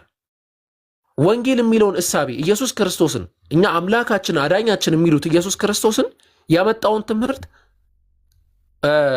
ጳውሎስ መጥቶ ወረወረላቸው ወደዛ። ወንጌል የሚባል ትምህርት የለም ማለት ያለው ምንድን ነው አላቸው። ወንጌል ራሱ ኢየሱስ ክርስቶስ ነው አለ። እኔ ራሱስ ወንጌል ላይ ተነግሮልኛል አለ። ሮሜ ምዕራፍ 1 ቁጥር 1 በቃ ለዛ ወንጌል ተለይቻለሁ አለ። እና ያ ወንጌል ምንድን ነው አለ? ኢየሱስ ሞቶ ተነስቷል ማለት ነው ወንጌል አለ። ይሄ ቦልድ ክሌም ነው። ይሄ መናፍቅነት፣ ትክክለኛ መናፍቅነት ይሄ ነበር መሆን የነበረበት። ወላይ ክርስቲያኖች ነቃ ብትሉ ከየት ነው ያመጣው ማለት አለባችሁ እኮ። አይ ያንን ደግሞ እንዳይሉ ምን አደረጉላቸው መሰላችሁ? መጽሐፍቶች በሙሉ በኢንስፒሬሽን ነው የሚመጡት አለ። ማን ይህንን የተናገረው ብትሉ ቸርች ፋዘሮችና እነ ጳውሎስ ናቸው። ለምን ጳውሎስን እያሳደዱ እንትን አደረጉት። ገላትያ ከተማ ሲሄድ ያሳዱታል። ከየት ነው ያመጣው ምናምን ይሉታል። ሂዶ ወደዛ ምናምን ሲሉት አይ አምላክ ይገልጥልናል፣ ያ የገለጥልንን መጽሐፍ ነው እኛ የጻፍ ነው አለ። ከዛ ሙሉ ቸርች ፋዘሮችን ይሄንን ሰድሬ የሆነ ጊዜ ያሳያቸዋል። ሰድሬ ነው ያስቀመጥኩት። ሙሉ ቸርች ፋዘሮች መጽሐፋቸው ማለት ነው በሚያስቃችሁ ሁኔታ ሁሉም ከአምላክ ኢንስፓየር ሆኗል ብሎ ነው የሚያስቀምጡት። የመጀመሪያው ክሌሜንት ኦፍ ዘ ሮም ምን ይላል? ከአምላክ ኢንስፓየር ሆኗል መጽሐፊ ሙሉ በሙሉ እስትንፋሰ እግዚአብሔር ነው ይላል። ምንም የሚጣል ነገር የለውም ብሎ ያስቀምጣል። እነ ጄስቴን ማርቲር ጨምሮ ማለት ነው ሀሳብ ሲያስቀምጡ ልክ እነ ጳውሎስ መልእክት ይልካሉ። ሲልኩ ያንን ፖይንት ያስቀምጣሉ። ስለዚህ ወንጌል የሚባለው ነገር በእስልምና እይታ ሊትራሊ ትክክለኛ ሚኒንግና ውብ በሆነ መንገድ ነው የተቀመጠው። በክርስትና እይታም ሁለት ወንጌል ነው ያለው። አንደኛው የጳውሎስ ወንጌል አለ፣ ሁለተኛው የኢየሱስ ክርስቶስ ወንጌል አለ። ከዛ ውጭ እኛ የምናውቀው ነገር የለም። ያንን አይምሮች ላይ ክተች። ይሄ ያነሳ ነው የነበረው እኔ ለመልስልንና እዚህ ጋር ላቆም። እኔ ብዙ ስለቆየሁኝ እኔም ሰመራይዝ ላድርገው እስካሁን የምትሉትን ነገር ሰመራይዝ አድርጊ። አልመልስም ስላሽ ሰመራይዝ እንዳያችሁት እኔ ኢንጂል የሚባለው ነገር ምንድን ነው? ቢካዝ ቁርአን ላይ ክሊርሊ አላህ ይሄ መጽሐፍ ነው በዛ 7 ሴንቸሪ ላይ በነብዩ መሐመድ ጊዜ በእጃቸው የነበረ መጽሐፍ ነበረ። ስለዚህ ይሄ መጽሐፍ ምንድን ነው ስፔሲፊክሊ ብዬ ጠይቄ ነበረ። ይሄ ነው አሁን ጠፍቷል፣ ሜቢ ተደምስሷል፣ ሜቢ የሆነ መንግስት መጥቶ አጥፍቶታል አልተባልንም፣ አይታወቅም፣ ስቲል አልተመለሰልኝም። ይሄ መጽሐፍ በእጃቸው የያዙት መጽሐፍ ምን ነበረ? የት ነው? ተቃጠለ ወይስ ደግሞ የተበረዘ የመጽሐፍ ቅዱስ ታሪክ ነው? አሁን እንደምትሉ ሉቃስ ምናምን ኮምባይንድ ሆነው ግን ተበርዟል ነው የምትሉት ነበር ጥያቄ። ይሄ አልተመለሰልኝም። ነገር ደግሞ ሉቃስን አምጥተሃል። ቆይ ልጨርስ። ሉቃስን አምጥተሃል። እዚሁ አየር ላይ ልመልስልሽና ትቀጥያለሽ ከይቅርታ ጋር። እሺ እኛ ወንጌል የምንለው ነገር ምን መሰላችሁ? እኛ ወንጌል የምንለው ነገር ኪው ሶርስ የሚባል ነገር አለ። ኪው ሶርስ ታውቂያለሽ? አላውቅም፣ አስረዳኝ። ኦኬ ኪው ሶርስ ብሎ ማለት እቺ ኪው የምትለው አገላለጽ በቴክስቹዋል ክሪቲሲዝም ወይ ደግሞ ላዕላይና ታህታይ ወይም ደግሞ አበይና ንዑስ የምንለው የሰነድ ሂስ ላይ የሚያጠኑ አካላቶች የሚጠቀሙት ነው። ኪው ሶርስ ማለት የመጀመሪያው ሶርስ ማለት ነው። ሉቃስ፣ ማርቆስ እና ማቴዎስ የት ነው ያለው ሶርስ? በቃ ኢንጂል የተባለው በ7 ሴንቸሪ ላይ የነበረው መጽሐፍ የት ነው ያለው እኮ ልመልስ ነው አንዴ። እሺ በቃ እቺን ነው የጠየቁት ከቅድም ጀምሮ። ማቴዎስ፣ ማርቆስ እና ሉቃስ ወስደው ጽፈውበታል ተብሎ የሚታሰብ መጽሐፍ አለ። ያ መጽሐፍ ኪው ሶርስ ሙሉ በሙሉ ዲስትሮይ ሆኗል። ያንን ኪው ሶርስ ለማግኘት ነው እነ ትላልቅ እነ ዳንኤል ዋላስ እነ ባርቲ ቴርማን ሌሎችም እነ ማስጌርን ጨምሮ ትላልቅ ምሁራኖች የሚሰሩት ያንን ኪው ሶርስ ለማግኘት ነው። ቴክስቹዋል ክሪቲሲዝም ራሱ ማለት የመጀመሪያው መጽሐፉ የመጀመሪያው ሶርስ ምን ይመስል ነበረ? ይሄንን ከዚህ የሆነ ታዳቅልና የመጀመሪያውን ሶርስ ለማግኘት ማለት። ስለዚህ ሜሮን እያልኩሽ ያለሁት ምንድን ነው ያንን ነገር ኢሬዝ አድርገው አሁን ጥሩ መጣሃል ፋይናሊ አድቤት አረክ። እሺ አዎ ያንን ነገር ኢሬዝ አድርገው ተኩት። በማን? በማቴዎስ፣ በማርቆስ፣ በሉቃስ በምን ምናምን ማለት ነው። እሺ አላህ ሲያወራ ምንድን ነው እያለ ያለው? ስለ መልእክቱ ነው የሚያወራው። ያ መልእክት የበረዙት የቱ ነው? የአላህ መልእክት ተበርዘዋል። ለምሳሌ አወከር እዚህ ጋር መጥቼ የሆነ ንግግር ተናገርኩኝ። ምን አልኩኝ? ለምሳሌ አላህ አንድ ነው ብዬ ተናገርኩኝ። ከዛ የሆነ ሰው ይመጣና ምን አወከር እኮ አላህ አንድ ነው አይደለም ያለው አላህ 5 ነው ያለው ቢል ንግግሬን በርዘኸዋል አለዋለሁ። እኔ ስለሆንኩ የተናገርኩት ማለት ነው። ያንን ደግሞ ንግግር የተናገረው አላህ ነው፣ ያወረደው አላህ ነው። ካወረደው በኋላ በሐዋርያት አማካኝነት መጽሐፉ ተጽፏል ወይ? አዎ፣ በአብዛኛው የሙስሊም ምሁራኖች አስተሳሰብ ተጽፏል። ግን እንዳልኩሽ አንድ ምኩራብ ላይ የሚሰበክ ነው። ኢየሱስ በምኩራብ ሰብኩ ሄደ እንደሚባል አንድ ወርድ ባይወርድ ዲስቶርት ተደረገ ማለት ነው። እሺ አሁን ገብቶኛል። እዚህ ድረስ ስለደረስን አሁን አጭር መልስና ጥያቄና መልስ ነው የሚሆነው። እያልከን ያለው ኢንጂል የተባለው መጽሐፍ እንደሆነ አንተ አመንክ። ቅድም ግን ይስሐቅ መጽሐፍ አልነበረም ብሏል። አንተ ደግሞ መጽሐፍ ነው ብለሃል። ከዚህ ደግሞ አይደለም አሁንም አላለም። ይስሐቅ መጽሐፍ አይደለም አላለም። የወረደው መጽሐፍ ሆኖ አልወረደም ነው ያለሽ። እኔ መጽሐፍ ሆኖ ወረደ እናውቃለን። እሱን የወረደው መጽሐፍ ሆኖ አልወረደም። እሺ ችግር የለውም። መጽሐፍ ነው ብለን ተስማማን። እሺ ግን ተጽፏል ብሎ ሊትራሊ ተናግሯል። ተጽፏል ብሎሻል። ተጽፏል ብሎ ራሱ ሊትራሊ ነው የተናገረው። ተጽፏል ኦፍኮርስ ቁርአን እንደዛ ነው የሚለው። ቁርአን 5 ላይ 47 ቁርአን 5:68 የተጻፈ መጽሐፍ ነው። ስለዚህ አንተ የምትለው ደግሞ ሪፕሌስ አድርገውታል እና ዲስትሮይድ ሆኗል አልክ። መቼ ኢሬዝ አድርገው መሐመድ በፊት ነው ዲስትሮይድ የሆነው ወይስ ደግሞ ከሱ በኋላ? መቼ? በየዘመናት ኦኬ በየዘመናት ግን አሁን ራሱ ያስፈራናል። አሁን ስንተኛ እንትን ላይ ነው ያለ ነው? አሁን 2000 ምናምን ላይ ነው ያለነው። አሁን ራሱ ያስፈራናል። እኔ አሁን ራሱ እፈራለሁ። አሁን እኛ ትንሽ ዞር ምናምን ብንል ሙስሊሙ ትንሽ ቢዳከም የሆነ ነገር አምጥተው እንትን ይሉላቸዋል፣ በግልጽ ማለት ነው። ሊትራሊ ልክ ደግሞ ምንድነው የባይብል ብርዘት አላህ Subhanahu Wa Ta'ala ጥበበኛና ኃያል ነው የሚለው በጣም የሚያስገርመኝ ምንድነው አላህ ሲያስቀምጥ ስለ ባይብል ብርዘት ማለት ነው። ልክ ይሄ ዝም ብሎ ማንም ስኮላር እንደሚናገረው እንትን ያለ ነገር አልተናገረም። በቃ ሊትራሊ መፈተሻ ስኪሎችን ሰጠን፣ ሚዛኑን የሰጠን መዝኖ ምናምን ይሄ መቶ ነው ይሄ እንትን አይደለም ያለ መዝን። በቃ በየጊዜው ሲቀያየር ትመዝናል እና መመዝንበትን በቶራት ላይ አይጌርት በቶራት ላይ እሺ ተበርዟል ልትሉ ትችላላችሁ። እሱ ያንተ ፕሮቮካቲቭ ነው። ባይዘወይም አይሁዶች ማለት ነው እንትን ወርድ ራሱ ይቆጥራሉ መጽሐፋቸው ላይ እና ተበረዘ ቢሉን እንግዲህ ጀስቲን ማርቲር ተበርዟል ብሎ ያስተምራል። እኔ ልጨርስልህ እዚህ ጋር። ስለዚህ ጀስቲን ማርቲር ማለት ያንቺ እኮ ሊሂቅ እኮ ነው። ጀስቲን ማርቲር ማለት የመጀመሪያው የቤተክርስቲያን አፖሎጂ ነው። የመጀመሪያው ዕውቀት እምነት ነው የሰራው። እንመላለስ አሁን ስቲል እያጠራ ነው እንሂድ። ስለዚህ ሪፕሌስ ተደርጓል። ይሄ መጽሐፍ ምንድነው? ኦሪጂናል መጽሐፍ ነበረ ማለት ነው። በነብዩ መሐመድ ጊዜ የነበረው ኢንጅል የተባለው መጽሐፍ የተበረዘ ነው አይደለም? ኦር ደግሞ የተቀየረ ነው? ዲስትሮይድ የሆነ ተበርዟል። ሙሉ በሙሉ መጽሐፉ ተበርዟል። በነብዩ ዘመን ራሱ የተበረዘን መጽሐፍ ነው። ይሄንን ባይዙ ከይጥፉ እያለ ኦር ደግሞ ሲናገር የነበረው ይሄንን እንደዛ ሚል አንድ ጥቅስ አምጪ ነው እዚህ ጋር እኔ መጽሐፋቸውን ይጠብቁ አመጣልሃለሁ አሁን። ስለዚህ የተበረዘ መጽሐፍ ነው አላህ ይጠብቁ ሲል ነበር። ብሎክ ታደርገኛለህ እንደዛ ሚል ጥቅስ ካመጣሽ ቶሎ። ምን የሚል ጥቅስ ላመጣልህ? ኧረ አመጣልሃለሁ። የተናገርሽውን አውቶሪቲ ለመጽሐፉ አውቶሪቲ እኮ ይሄንን መጽሐፍ ያዙ ተከተሉ የሚለው የተበረዘን ያውም እንደውም ዲስትሮይድ የሆነ መጽሐፍ ነው ኢንጅልን የተባለው ነው። ማስረጃ እሺ ምን ይላል? ተዘጋጅቻለሁ አቡበክር። እሺ እንጨርስ እንዴ? ለማስረጃ ብቻ ቀለል አድርገሽ። እሺ መጀመሪያ አለ ያለው መናገርና ጭቅጭቁን አልፈልግም ካልሽ ፖይንቶችን እያንዳንዱ መታነሹን ላስረዳሽ። አይ አምጥቼ መጨቃጨቅ ነው።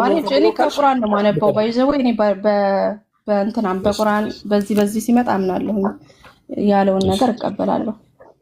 ምን ይላል? ቁርአን 3:3 ላይ ከሁሉ በፊት ያሉትን መጽሐፍ የሚያረጋግጥ ሲሆን መጽሐፉ ማለት ነው ቁርአን በአንተ ላይ ከፋፍሎ አወረደ፣ ቶራትና ኢንጂልም አውርዷል። ተውራትና ኢንጂልን ወርዷል። ስለዚህ ተውራትና ኢንጂልን አረጋጋጭ ነው ማን? ቁርአን አይደለም? ከሱ የሚመጡትንም አረጋጋጭ ነው ሲል ማለት ነው። ቤሲክሊ ተውራትና ኢንጂልን ያረጋግጣል ማለት ነው። አይክድም ማለት ኮንትራዲክት አያደርግም እያለ ነው። አረጋጋጭ ነው ተውራትና ኢንጂልን ያረጋግጣል ቁርአን እኮ አረጋጋጭ ነው ማለት ኮንትራዲክት ማድረግ አይችልም እያለ ነው። ምክንያቱም ያርማል አይደለም የሚለው። ቆይ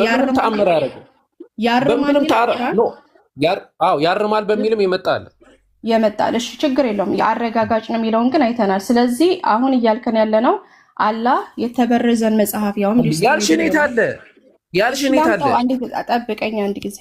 እሱ ተከተሉ ያለውን ነው ማመጣልህ አይደለ? ይሄንም የተበረዘውን መጽሐፍ ተከተሉ ያለውን። እሺ ቶሎ እኛ አይ ቲንክ በጣም ኮንክሪት ትምህርት ነው የምናስተምረው በመጽሐፍት ዙሪያ በጣም ኮንክሪት የሆነ ትምህርት ማለት ነው። አላህ ቀደምት መጽሐፍቶች ብርሃን ናቸው ይላል። ቁርአንም ብርሃን ነው። የሙሴ ኦሪት እንዴት ነው ብርሃን የማይሆነው? በጣም ብርሃን ነው እንጂ የኢየሱስ ወንጌል እንዴት ነው ብርሃን የማይሆነው? በጣም ብርሃን ነው። አሁን ያን ወንጌል ፍለጋ ነው። ቅድም እንዳልኳችሁ ይህ ሁሉ ቴክስቹዋል ክሪቲሲዝም ያን ወንጌል ፍለጋ ነው እና ዲስትሮይ አድርገውታል። እኔ ሴንስ መጽሐፍ እንዲህ የሚቃጠል ምናምን ዲስትሮይ የሚሆን ነገር አይደለም። አጠቃላይ ሀሳቡን ብክልን ያደረጉት ገቡና ማቴዎስ በራሱ እንትና በራሱ ከዚህ የመጀመሪያው ምን የሚመስል እንደነበረ አታውቁም። ለምሳሌ ኢየሱስ ለምሳሌ የተወለደበትን ቀን ራሱ አሁን እዚህ ጋር ለምሳሌ ባነሳ ማስረጃ እስክታመጪ ነው። ኢየሱስ የተወለደበትን ቀን ለማወቅ ብላችሁ ለምሳሌ ወንጌልን ብታነቡ መቼም አታገኙት። መቼም ማለት ነው። አንዱ ጋር የሚናገረው የሆነ ነገር ከማቴዎስ በተለምዶ እንትን ያደርጋል። የአይሁዳዊነት ስለሚያጠቃው እና ማቴዎስ መጽሐፍ ፖለቲካል የሆነ እንትንም አለው። ኢንሻአላህ ሌላ ጊዜ ሰፋ አድርገን እናያለን። ፖለቲካል የሆነ አናላይሲስ ይሰጥበታል መጽሐፉ ራሱ ማለት ነው። ፑሽ የማድረግ ምናምን ፊሊስጤማውያንና እንትን አስመልክቶ በዛ ጊዜ እነሱን ኢምፓወር የማድረግ ነገር ይታይበታል። ከዛ የሆነ ትንቢት ምናምን ለያዕቆብ የተነገረውን ትንቢት ለማምጣት ምን ያደርጋል? ኢየሱስን የግዴታ ወደ ግብፅ ይወስደዋል። በቃ የሆነ ጦርነት ምናምን ይፈጥርና ልጆቹን ሁሉ ጨራረሷቸው ምናምን ብሎ ወደ ግብፅ ይወስደዋል ኢየሱስ ክርስቶስ ማለት ነው። ከዛ ወደ ግብፅ ከወሰደው በኋላ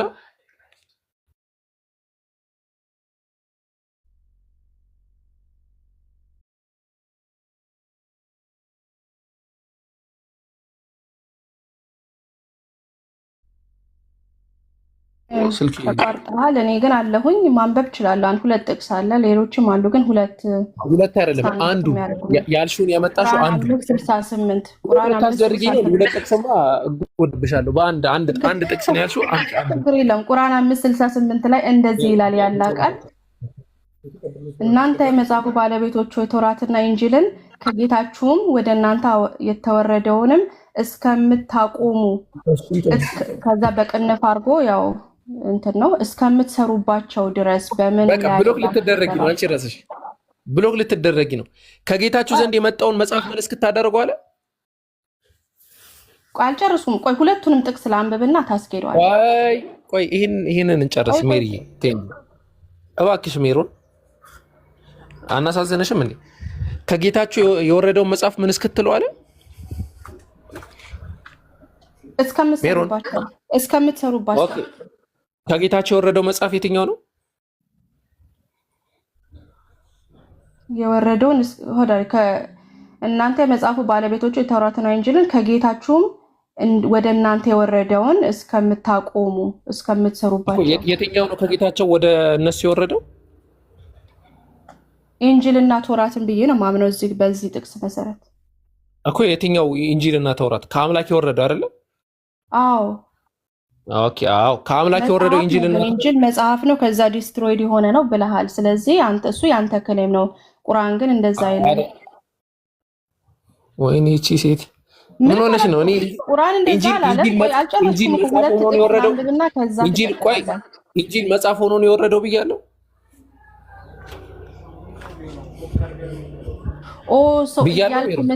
እያልክ የምትለው ነገር በወረደ ቆያ ሌላ ቦታ ላይ በመጽሐፍ ደግሞ የመጣውን አሳያለሁ። አንዴ እኮ ሁሉንም እሰጥሻለሁ። ቆይ አንዴ አዳምጪኝ። ቆይ አንዴ ተረጂ።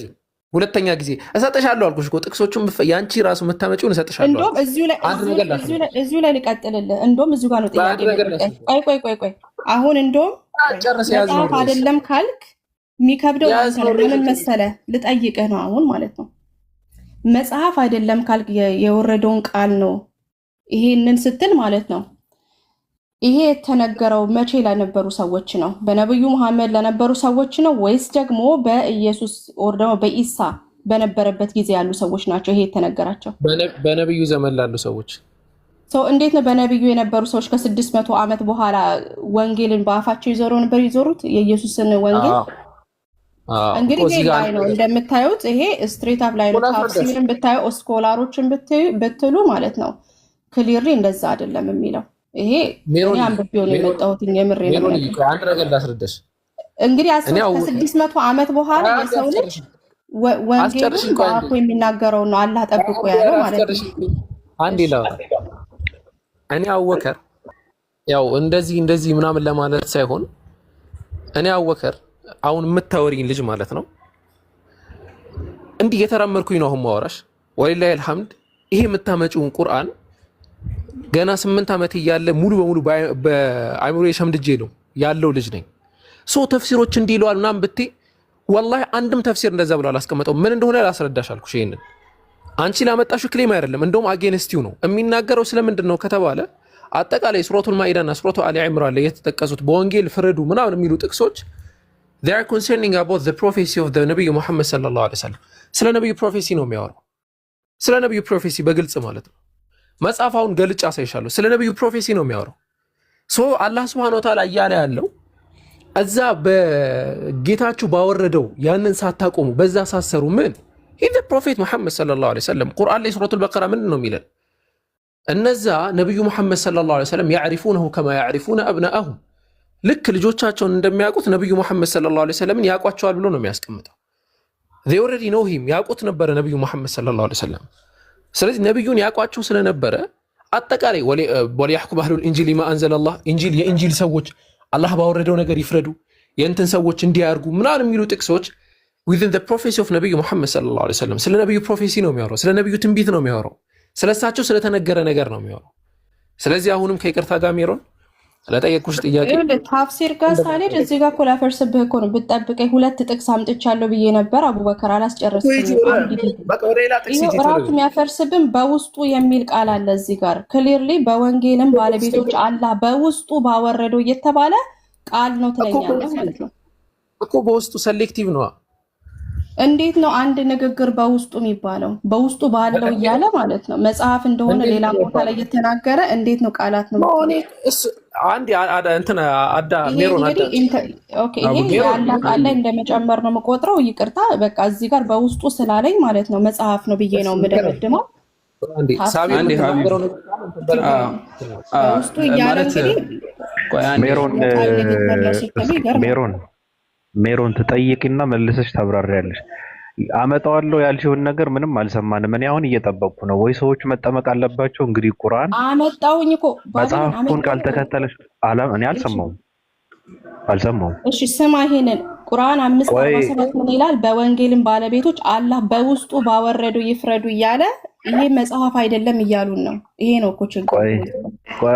ቆይ እሺ ላብራራልሽ እያለች ነበር። ስትጠይቂ የመጽሐፉ ባለቤት እያብራራለሽ መልሰሽ አንቺ እንትን መሆን የለብሽም። በነገራችን ላይ ረጋ በይ። ለነገ የሚሆን እንኳን ትንሽ ማስቀረት አለብሽ። ኧረ ቆይ በውስጥ የሚባለው ነገር ሁሉ መጽሐፍ ካልሆነ አንቺም ውስጥ አለሽ። አንድ የመጽሐፍ ማለት ይሄ መጽሐፍ የሚባለው ነገር ሁሌ ጀስት ዶክመንትድ የሆነ ነገር ወይም ደግሞ የተጻፈ ነገር ብላ ነው የምታስበው። እንደዛ ከሆነ አንድ ጥቅስ ልስጣት ባይብሊካል የሆነ ማለት ለምሳሌ ሕዝቅኤል ምዕራፍ 3 ቁጥር 1 ላይ ስትመለከቱ ምን ይላል? እርሱም የሰው ልጅ ሆይ ያገኘኸውን ብላ ይህም መጽሐፍ ብላ ሄደህም ለእስራኤል ቤት ተናገር አለኝ። አፌንን ከፈትኩ መጽሐፉን አጎረሰኝ። እርሱም የሰው ልጅ ሆይ አፍህ ይብላ በምሰጥህ በዚህ መጽሐፍ ሆድህም ሙላ አለኝ። እኔም በላሁት በአፌም እንደማር ጣፈጠኝ አለ። አሁን ይሄ ሰው የበላው መጽሐፍ ነው፣ ዶክመንት የተጻፈ የሆነ መጽሐፍ ነው የበላው። ፊግራቲቭ ወርድን እያመጣን ከቁርአን ቃል ሊተራል ከተጻፈ ነገር ጋር ማወዳደር አንችልም። አይ አይደለም፣ ይሄን መጽሐፍ ነው የበላው። ይሄ ሰውዬ መጽሐፍ ነው እኮ። በቀጥታ መልሽልኛ። ፊገራቲቭ ምናምን የሚለውን ነገር ተይውና ሰውዬው የበላው በቀጥታ አናወዳድርም። ቶታሊ ዲፍረንት መጽሐፎች ናቸው። አይደለም አይ እዚህ ጋር በቃ ሎጂካል መሆን ነው ከአንቺ የሚጠበቀው ማለት ነው። ምንድነው እዚህ ጋር ሰውዬው የበላው መጽሐፍ ነው ወይስ ደግሞ ያልተጻፈ ነው አይደለ? በቃ እኔ ወደ ቁርአን ነው የምመልስልህ። ቁርአን ላይ ሂጂ። ያልተጻፈ ነው ብላችኋል። እንግዲህ 9 ይሄ ሰውዬው የበላው መጽሐፍ ነው ወይስ አይደለም? አንዴ ሳቢሮ መጽሐፍ ነው ወይስ አይደለም? ባጭሩ ቀጥላለሁ። አንድ ጊዜ ቁርአን 757 ምን እንደሚለን እንግዲህ ያው ጥቅስ ላይ ተጽፎ ስለሚለኝ ነው። እዚህ ጋር ኤክስፕሊሲትሊ ተጽፎ ስለሚል ላንብበው። አስረዳሻለሁ፣ ወላሂ አስረዳሻለሁ። አንዴ ቆይ ተጽፎ እያለን ጽሁፍ አይደለም የምትሉት እኮ እናንተ ናችሁ። በግልጽ እየተናገረ አይደለም። እዛው ጋር ብታወራ ልክ ነው። ባትደራረቡ አንድ ጊዜ እኮ እኔ አንዴ ቃሉን ላንብብና አስረዳኝ አቡበከር። ቆይ ችግር የለውም። አሁን በቃ ገብቶኛል አለሽ እኮ። በቃ ገብቶኛል ካለ እኮ በቃ ነው ሜሮን። ገብቶኛል ካለ በቃ እኮ ጥያቄሽን ገብቶኛል ካለ አለቀ። ጥያቄ ገብቶኛል ሳይሆን መጽሐፍ የተጻፈ አይደለም ስላሉ 3 የአላህን ቃል መናገር አልቻልኩም። ማብራሪያ እንኳን አልሰጠውም። ባቢሎን የአላህ ቃል ሲኖር ሰው ጸጥ ማለት አለበት። ያልኩትን ነገር አንዴ መጀመሪያ እስቲ ስለ ወንጌል ስናወራ ያልኩትን አንዴ ሲነበብ ባይዘው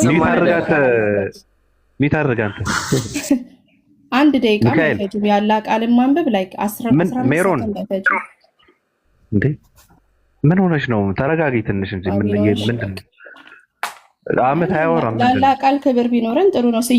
እያነበብኩኝ ሰው በመሃል ይገባል። ግን እሺ ኧረ ተይ ግድ የለሽም። ፖለቲካ ደግሞ ያንቺ ፖለቲካ ክብር አለሽ አንቺ። አሁን ያላ ቃል ብለሽ ቀጥል። አቡኪ እንትን በልና ጥያቄውን ትቀጥል። ይነበብ ያላቃል ወይስ ይቆም ፖዝ ይሁን ላምብበው አብራራለን። አንተ የመጽሐፉ ባለቤት ስለሆንክ ታብራራለህ፣ ግን ላምብበው እኔ ላምብብልሽና እሱ ካልሆነ እንትን ትይኛለሽ። الذين አቡኪ በጣም አፎን ትቀጥላለህ። አቡኪ በጣም አፎን ትቀጥላለህ። ጣልቃ አልገባም። ሜሮን ቅድም አንድ ክሌም ተናግራለችና ያላህ ቃል ስትለው በጣም ትሪገር አደረገችኝና ቁርአን ስለ ታውራትና ስለ ኢንጂል በሚናገረው ነገር ላይ እስማማለሁ ስትይ ነበር ቅድም። ትክክል ላይ የምሬ ነው። ያላህ ቃል ያልሻለሽ አይዱ በእውነቴ ነው። ቴንክ ዩ። ይሄን ክሌም አትቀይሪው። ቁርአን ስለ ኢንጂልና ስለ ተውራት በሚናገረው ተስማሚያለሽ አይደለ? አዎ ኢንጂል ኦር ተውራት ያለው ነገር ምንትን ነው ብርሃንና ቁርአን ባለው ተስማሚያለሽ። አውርጄዋለሁ ባለው እሱን እስማማለሁ። ከሱ የመጡትንም አረጋጋጭ ነው ማለት ኮንትራዲክት ባለው ማለት ነው ያለ ሲናገር እስማማለሁ ነው ባይዘው አምናለሁም ሳይሆን እስማማለሁ። ተስማሚያለሽ ግን አትፈልጊው ነው ምንድነው? ተስማሚያለሽ ከዛ አላህ ያለኝን እኮ እየኖርኩ ነው፣ ቃሉን እያነበብኩ ነው፣ እየተከተልኩ ነው። ተከተሉን ያለን እኮ ከተስማማሽው ያው ትከተያለሽ ማለት ነው። ቁርአን ስለ ተውራትና ቅዱስ መጽሐፋችሁን ተከተሉን ያለን እኛን እኮ ቁርአን ነው ያለሽ ይሄንን። አዎ ስለዚህ እየተከተልን ስራውን እኛ እየፈጸምን ነው። ይሄ ትልቅ ክሌም ነው። አሁን አቡኪ ይቀጥላል፣ ከዛ ነው ይቀጥላል። በጣም አትክል እንዳትሰርጃት እቺን ክሌም ያለችው ምንድነው? አዩ አቡኪ ይቀጥላል። እኔ ጣልቃ አልገባም። ያለችው ምንድነው? አንዴ ቁርአን ስለ ተውራትና ስለ ኢንጂል በተናገረው ነገር 100% እስማማለሁ ብላለች። 100% አላልኩኝም። እሺ 90 ምን ቀነሹ? ምን እናርገው? እንስማማለን አልሽ? ጭማሪ አታድርግ፣ አትበርዝ። እሺ 50 እስማማለሁ ውስጤን እኮ ነው። እሺ ምኑን ነው የምትስማማው? እስማማለሁ ምለው ምንድነው? ተውራትንም ባለቤቶች የኢንጂልን ባለቤቶች መጽሐፋችሁን ተከተሉ ያለኝን እስማማለሁ። እሺ አንቺ የፈለግሽውን ይኸውልሽ፣ እንደውም ላቅልልሽ፣ በቁርአን የፈለግሽውን አንዱን ጥቅስ ብቻ ጠቃሽና እኔ በዚህ 100% እስማማለሁ በይ። በባይብልና በተውራት የተጠቀሰው የፈለግሽው ብቻ 100% እስማማለሁ በይ። የፈለግሽው 100% መስማማው መጽሐፋችሁን ባትከተሉ ምንም ላይ አልቆማችሁም የሚለውን ነገር እከተላለሁ። 100% እስማሚያለሽ አሁን በአሁኑ ጥቅስ? አዎ ሌላ ታፍሲር አምጥተ ሌላ ትርጉም ካልሰጠው በስተቀር ወርድ ባይ ወርድ እሱ የተናገረውን እስማማለሁ። እሱንማ እናየዋለን። ታፍሲር አምጥተ ትርጉም እናየዋለን። ለምን ትፈሪያለሽ? አሁን ይኸውልሽ፣ አሁን ተፍሲር ምናምን አልሽ ብሎ ማለት ገብቶሻል ማለት ነው። ይሄ ቁርአን አንቺ ላያግዝ ይችላል ማለት ነው። አሁን አንቺ ኮንፊደንስ ኖሮሽ ይሄ ጥቅስ ለኔ ያግዛል ካልሆነማ ለምን እየተከራከርሽ ነው? እስካሁን ለምን ታደርቂናለሽ? አቡኪንም ለምን ይሄ ሁሉ ታዟዙሪያለሽ? ይሄ ጥቅስ እኔን ነው የሚያግዘው በቃ 100%። ስለዚህ ሲብራራ ራሱ እኔን ነው የሚደግፈው። አርጊመንት የሚያግዘኝ ያመጣሁት ቁርአን 757 ይሄ ኢንጂል የተባለው ነገር የተጻፈ ጽሁፍ እንደሆነ የነገረኝ ስለሆነ እስማማለሁ 100%። እሺ ስለዚህ አሁን በዚህ ተስማሚያለሽ አይደል? ስለዚህ አሁን ቁርአን በሚለው በዛ መጽሐፍ እንደሆነ ማለት ነው ያ ጥቅስ በቁርአን ትክክል ነው ተስማማለሽ? አደገኛ ነጥብ ነው አሁን የጣለችው። የትኛው አንቀጽ ነው የምትስማሚው? ምን ሆነሽ ነው? የትኛው ነው የምትስማሚው? ላመጣሁት አርጊመንት ኢንጂል የተባለው ነገር ተጽፎ የሆነ እንደሆነ የሚናገረውን ቁርአን 757ን እስማማለሁ። ቁርአን 7 ሱረቱል አዕራፍ 157ን ትስማሚያለሽ? አዎ አይደል? እስቲ አንዴ አላሁመ ሰሊ ዐላ ሙሐመድ በይ። ኧረ አልልም። መጽሐፍ መሆኑን ነው ያልኩህ። አየህ አርጊመንት የሚደግፍ ለምን እዛ ጋር እኮ መጽሐፉ ላይ ተጽፎ ያገኙታል ነብዩን ይላል። አይ እሱን አይደለም እንደዛ አይደል። እሱ እኔ ደግሞ ወንጌል ብዬ ኢንጂል ብዬ ተቀበልኩት መጽሐፍ ቅዱስ አለኛ። ስለዚህ ለዛ እኮ ነው የምታደክኝ ሜሮን። ለዛ ነው አንድ ጥቅስ እሺ ችግር የለውም ግን አንድ ጥቅስ ሜሮን፣ አንድ ጥቅስ ምዘዢ። ይኸውልሽ አቡኪን ይለቅለታለሁ። አንድ ጥቅስ ምዘዢና ይሄ ለኔ ነው የኔን ባይብል ይሄ አሁን ያዝኩትን 66ቱን ከፈለግሽ 81ዱን ተከተሉ እያለኝ ነው ይሄ ነው በቃ ብለሽ ደምድሚና አቡኪ አይ በጭንቅላቴ ላይ አሁን ማስታውሰው የለም፣ ግን ብዙ ጊዜ አላህ በቃሽ ጎግል አድርጊ የፈለግሽን ጎግል አድርጊ ተቀላቅሏል እያለ አያወራምና በዛ ስማማለሁ። የፈለግሽን ጎግል አድርጊ ሜሮን ይኸውልሽ ኖ ኤክስኪውዝ በቃ ይኸው አታርኪም ኖ ኤክስኪውዝ ጎግል አድርጊ ከፈለግሽ ሂጂ ውጪ ውረጂ አንድ ጥቅስ ዛሬ መሆን አምጪና አለበት እስሚዝ ዛሬ መሆን አለበት ለምንድነው እየተከራከርሽኝ ያለሽው ታዲያ አሁን ለምንድነው እየጠቀሻቸው ያለው የቅድሙት እየጠቀሽ ነበር አይደል የምትጠቅሽው አንቺንም አይደግፍሽ አሁን የመጣው ቢካዝኛ እኮ we had a long discussion ከአቡበከር ጋር ከኢሳ ጋር በጣም ሎንጉን እየሰማው ነበር እኮ ብዙ አሁን ብዙ እየጠቀሽ ነበር ሁለት ጥቅስ ብለሽ ልታፋጭ ይፈልገሻል አይደለ በጣም ቴንኪው ጥሩ ስትጠቅሽ ግን እኔን ይረዳኛል ብለሽ ነው እንጂ አቡኪን ይረዳዋል ብለሽ አይደለም መቼስ የምትጠቅሽ በቃ ይረዳኛል ያልኩትማ ሰጠሁኝ እኮ ቁርአን 757 እና ቁርአን 547 ከዛ ደግሞ በሁለቱ ጥቅስ እንቀጥል ያንቺን መጽሐፍ ቅዱስ ሊያረጋግጥ ነው በሁለቱ ጥቅስ እንቀጥል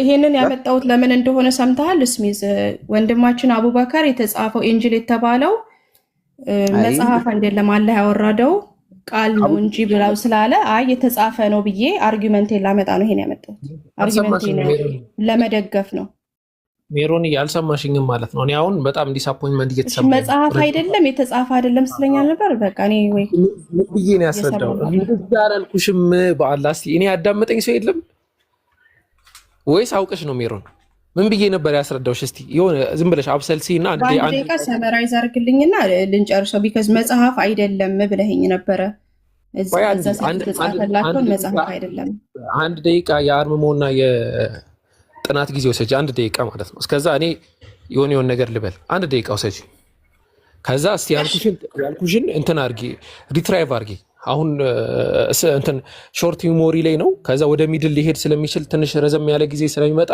ሪትራይቫል የሚባል ፕሮሰስ አለ ያንን ድጋሚ ሪትራይቭ ማድረግ የማስታወስ ሁኔታ ማለት ነው ዝም ብለሽ ለማስታወስ ሞክሪ እኔ እስከዛ የሆነ ፖይንት ላስቀምጥላቸው እስሚዝ ጀዛከላ አሁን ምንድነው መግባባት ያለብን ነጥብ ምንድነው ስለ ወንጌል ሳቦ ቀደም መተነው አልፈናል ወንጌል የሚባለውን ነገር according to the Christian view እና ኢስላሚክ ቪው ምን መስል እንደሚችል ማለት ነው በኢስላሚክ ቪው ወንጌል ማለት ወንጌል ወይም ኢቫንጌሊዮን ማለት ቢሻራ ማለት ነው ሲምፕሊ ማለት ነው ብስራት ማለት ነው እና የምን ብስራት ነው ከተባለ ሶስት ነገር የአምላክ መለኮት መምጣት which is Islamic state መምጣት ሁለተኛ ስለ ነብዩ መሐመድ ሰለላሁ ዐለይሂ ወሰለም መምጣት ወበሽር ቢረሱልን ያእቲ ሚን ባዕድ ስሙሁ አሕመድ እንደሚለው ሶስተኛ እና ዋና ደግሞ በጊዜው ለነበሩ ሰዎች ዋናው ደግሞ ምንድን ነበረ የኦሪትን ህግ ማቃለል ወሊዩሒለ ለኩም ባዕደ ለዚ ሑሪመ ዐለይኩም የኦሪትን ህግ ማቃለል ያቃልላቸዋል እነዚህ ሶስቱን ብስራቶች ይዞ ነው ኢየሱስ ክርስቶስ የመጣው ስለዚህ ለኢየሱስ ክርስቶስ ያ ብስራት እንዲሰጠው አምላክ ያንን ነገር ብስራት እንደሆነ አስደግፎ ሰጥቷቸዋል ኢየሱስም ብስራት እንደሆነ ተናግሯል ኢየሱስ ለምሳሌ የሚናገረው ቋንቋ ምን ነበር ቢባል ሰፊ የሆኑ ክሌሞች አሉ ግሪከኛ አረማይክኛ ምናምን የሚሉ ማለት ነው ሞራቦት ግሪከኛ ሶሳይቲው ግሪከኛ የመናገር አቢሊቲ እንዳለው የሚናገር የሆነ በቅርብ የወጣ አዲስ መጽሐፍ አለ እና በዛ ቋንቋ ብንሄድ ስለ ነብዩ መሐመድ ሰለላሁ ዐለይሂ ወሰለም ኢቫንጌሊዮን የሚለውን ቃል ተጠቅሞታል ማለት ነው ልክ ሁለተኛ ሳሙኤል ቅድም እንደጠቀስኩላችሁ ሁለተኛ ሳሙኤል በሰብቲጀንት እንዳለው እዚህም ጋር ተጠቅሞታል ማለት ነው ይሄ መጀመሪያ ልታውቁት የሚገባው ነው እንደ እስልምና ቪው ካስቀመጥነው ፖይንት አንፃር ወንጌል የሚባለው ነገር ተጽፏል ወይ አዎ አልተጻፈም አላልንም ሚካኤል የሚታደርግ ይቅርታ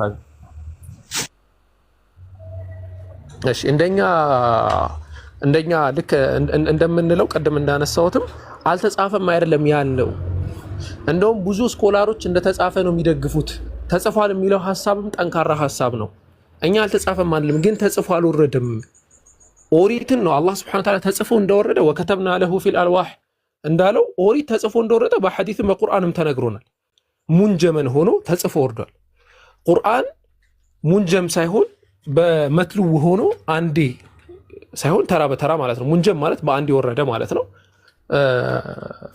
ተራ በተራ ደግሞ ማለት ቀስ በቀስ ብሎ እንደየ ኢንሲደንቱ መውረድ ማለት ነው እንደ ኢንሲደንቱ የወረደ እንደሆነ እናውቃለን ተጽፏል ወይ አው ቁርአንም ተጽፏል ተጽፎ ግን አልወረደም ወንጌልም the same thing የወረደው በቃል ደረጃ ነው ከዛ ግን ተጽፏል አልተጻፈም ማለት አላህ Subhanahu Wa Ta'ala ሁለቱንም አድሬስ ያደርጋል በንግግር ላይ አንደኛው መጽሐፍ የሚለው መደንገግ በሚል ያመጣዋል። ለምሳሌ እዚህ ቁርአን አንቀጽ ላይ እንዳለው መደንገግ በሚል ሊታይ ይችላል። ሁለተኛ ሊትራሊ በመጽሐፍም ሊታይ ይችላል። ምክንያቱም የጻፉ ሰዎች ስላሉ ማለት ነው። ያንን ያወረደው ደግሞ ኃያሉ ጌታ ነው አላህ Subhanahu Wa Ta'ala። ስለዚህ ያንን ነው የሚያስቀምጠው። ሜሮን አይ ቲንክ እንትን እንዳይል ከኔ ጋር ያወራ ነው ላይ እኔም በጣም ረጅም ሰዓት አደረክሽኝ አደከምሽኝ ምናምን ኢነርጂ ነው የጨረሽው። ዝም ብለሽ ቆይ ባላ ሚት እንዳታነሽ ደከመኝ፣ የመሬን ነው ደከመኝ ያልኩሽ። ስለዚህ እንትን አድርጊ በቃ። እንደውም ማጠቃለያ ቅድም ሰርተሻል። በዚሁ የስሚዝም እፈልግሻለሁ ስላለ ኢንሻአላህ ቀጥሉ። እኔም በመሃል ነው ገብቼ የነበረው። አፎን ይሳቅ በመሃል ገብቼ ረጅም ሰዓት አወራን። አፎን እንደዛ አድርጉ። ስሚዝ ቶሎ ተቀበል በቃ። ሽብሬ ጋር መቼም የማይመለስ ውዥንብር የሆነ ጥያቄ ስለሆነ አልፈልግም። ስታንድ ፖይንት ስለሌላት እኮ ምንም አቡኪ ካንተ ወንዳንተ ለፍቼ ነበረ። በቃ ይሁን ብቻ ችግር የለውም። እንትን በሉ ቀጥሉ በቃ። ሰላም አፎን ሰላም አለይኩም። ችግር የለውም። አባባክ ባታቆም ግን ጥሩ ነበረ። ምክንያቱም ዋና ፖይንት ላይ ነው እየሄድክ ያለህብን። ለምን መሰለህ? አሁን እሺ በቃ አንድ ደቂቃ ስላለኝ እሺ አንድ ደቂቃ አለ። በቃ ምን ነው መጽሐፍ ነው አለን፣ አግሪ ያደረገን፣ ወንጌሉ ምን እንደሆነ አስረዳህን። እኛ አሁን ጥያቄያችን ለነብዩ መሐመድ ጊዜ ላይ የነበሩ ሰዎች የነበራቸው መጽሐፍ ነው አይደለም ነው ጥያቄያችን። ኢንጂልም የተባለ ቶራትም የተባለ መጽሐፍ ነበረ ወይ? ያልተበረዘ ነው ጥያቄያችን። የለም ከሌለ ደግሞ ለምንድን ነው አላህ በዚህ ፍረዱ፣ ይሄ በዚህ ላይ እንትን ካላችሁ እያለ የሚናገረው? በዚህ ፍረዱ ብሎ ተናግሮ የማያውቅ ቁርአን 5:47 ምንድን ነው የሚለው? በወንጌልም ባለቤቶች አላህ በውስጡ ባወረደው ይፍረዱ።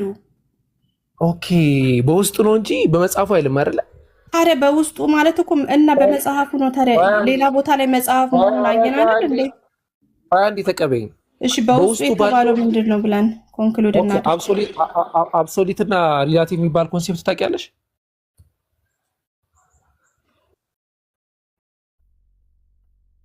ውስጡ ባወረዱት ይፍረዱ ሲል በውስጡ ያወረደው ምንድን ነው? ውስጡ የተባለው ምንድን ነው? የአንቺ ፖይንት ምን ይባላል መሰለሽ? የሎጂኩ በሎጂሽያን ዘንድ ሃስቲ ጀነራላይዜሽን ተብሎ ይጠራል። ሃስቲ ጀነራላይዜሽን ማለት ምን ማለት ነው? አወከር ያወራል፣ ስሚዝ ያወራል። ስለዚህ አወከር ስሚዝ ነው ብለሽ ሙሉ በሙሉ እየደመደምሽ ነው። አሁን አጭርና ቀላል ጥያቄ መጠየቅሽ አላህ በመጽሐፉ ይፍረዱ ነው ወይስ በዛ መጽሐፍ ውስጥ ባለ ሴሌክቲቭ በሆነ አንድ ነገር ይፍረዱ ነው ያለው?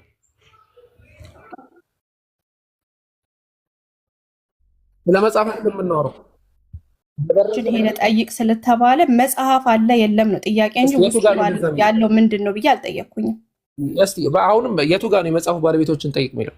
አላህ እሱ ሌላ እሱ ሌላ ዲስከሽን ነው። ወይ ቁርአን ግን ዋናው ፖይንታችን መጽሐፍ መሆኑን አግሪ አድርገናል ወይ ነው። በቁርአን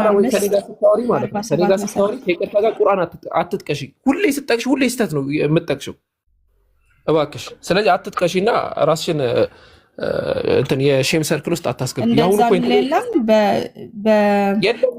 በቃ ሌላ ጊዜ አጥንተሽ አወከር ትክክል ነው ታያለሽ። አሁን በ5 ሰከንድ ብትጠብቀኝ ያወጣለሁ። በጥርጣሬ ውስጥ ብትሆን መጽሐፉን አንባቢዎችን ጠይቅ የሚል ጥቅስ የለም ቁርአን ላይ? ኦኬ የመጽሐፉ ባለቤቶችን ነው የመጽሐፉ አንባቢዎችን ነው? አዎ የመጽሐፉ ባለቤቶች የመጽሐፍ አይደለም የመጽሐፎች የመጽሐፎች ባለቤት የመጽሐፍቱን ባለቤት አንዱ ኦብቪስሊ አላህ እያወራ ያለው ስለ ኢንጂል እና ስለ ቶራት ነው አይደል? የመጽሐፍን ባለቤት ነው የሚለው። ፖይንታችን እሱ አይደለም። በውስጡ ሲል መጽሐፍ መሆኑን አግሪ ታደርጋለህ ወይ ነው ጥያቄያችን። ከቅድም ጀምሮ እንደዚህ የሚል ነገር የለም። እንትን አትበይ። የአሁኑ ፖይንት ላይ እንቀጥል። አሁንም እሺ ችግር የለም። በውስጡ ባወረደው ይፍረዱ ሲል ስፔሲፊክ አርጓል እዚህ ጋር አላ ስለዚህ ነው ስለዚህኛው ፍርድ ነው ብሏል ወይስ? አዎ የወረደበት ምክንያት አለ። ዝም ብሎ ዝርቡ እኮ አይደለም። አላህ Subhanahu Wa Ta'ala ቀድሞ ባወጣው የመቅጫ ህግ አውጥቶ ነበረ። የመቅጫ ህግ አውጥቶ ነበረ ሲባል ያን ኮንሰርን ያ ነገር የሚመለከተው የአይሁዳውያን ትልቅ ትምህርትን አስመልክቶ ነው አይደለም? ይሮን ችግር የለኝም እዛ ጋም ሳይሆን ችግር በውስጡ ሲል ግን ይሄ የመጽሐፍን የሚያሳየው አይደለም ወይ ነው ጥያቄያችን። ይሄ ነው አጭር ነገር። እኛ ስለ መጽሐፍ አይደለም እየተወያየን ያለ ነው። ከይቅርታ ጋር አንድ ፖይንት ላይ እያወራን ነው። መጽሐፉን ጨርሰናል ቅድም። አሁን እያወራሽኝ ያለሽው በዛ መጽሐፍ ተበርዟል፣ በዛ ይፍረዱ ይላል ያልሽው። ለዛ ማስረጃ ስጠይቅሽ አይ በውስጡ ባለው ነው የሚለው። ያ ደግሞ ሴሌክቲቭ የሆነ የውግራት አንቀጽን ነው የሚያወራው እያልኩሽ ነው። ሴሌክቲቭ የሆነ ወይ ደግሞ ሪሌቲቭ እና አብሶሉት የሆነ ነገር ደግሞ ደሴም ነው ወይ ብዬ ነው እየጠየቅኩሽ ያለሁት።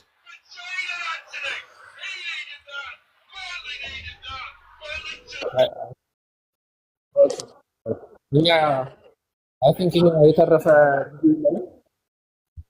በዚህ ነው በዛ ብሎ አይናገርም። ክሊርሊ ቆይ ሴሌክቲቭ አድርጋችሁ ውሰዱ፣ የተበረዘውን አይናገርም።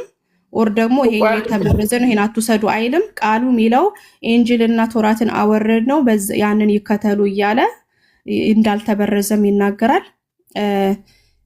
ስለዚህ በዚህ መሰረት ማለት ነው መጽሐፋችንን መከተላችን እኛ ክርስቲያኖችም አይሁዶችም ትክክል ነን ማለት ነው። በዚህ በጠቀስኳቸው የቁርአን አንቀጾች መሰረት ቁርአኑ መሰረት ማለት ነው። አቡኪን አደከምሽ በቃ እንተና አይደለም ዲስከሽን ነው። ትልቅ ሰው ነው አቡበከር ከደከመው ሞረድ ደግሞ አለማውራት ይችላል። አደከምሽ ልትል አይገባም። እኔም ጊዜን ሰውቼ ላይክ ኢነርጂን እንዲያስጨርሰኝ ነው። እውነት ነው።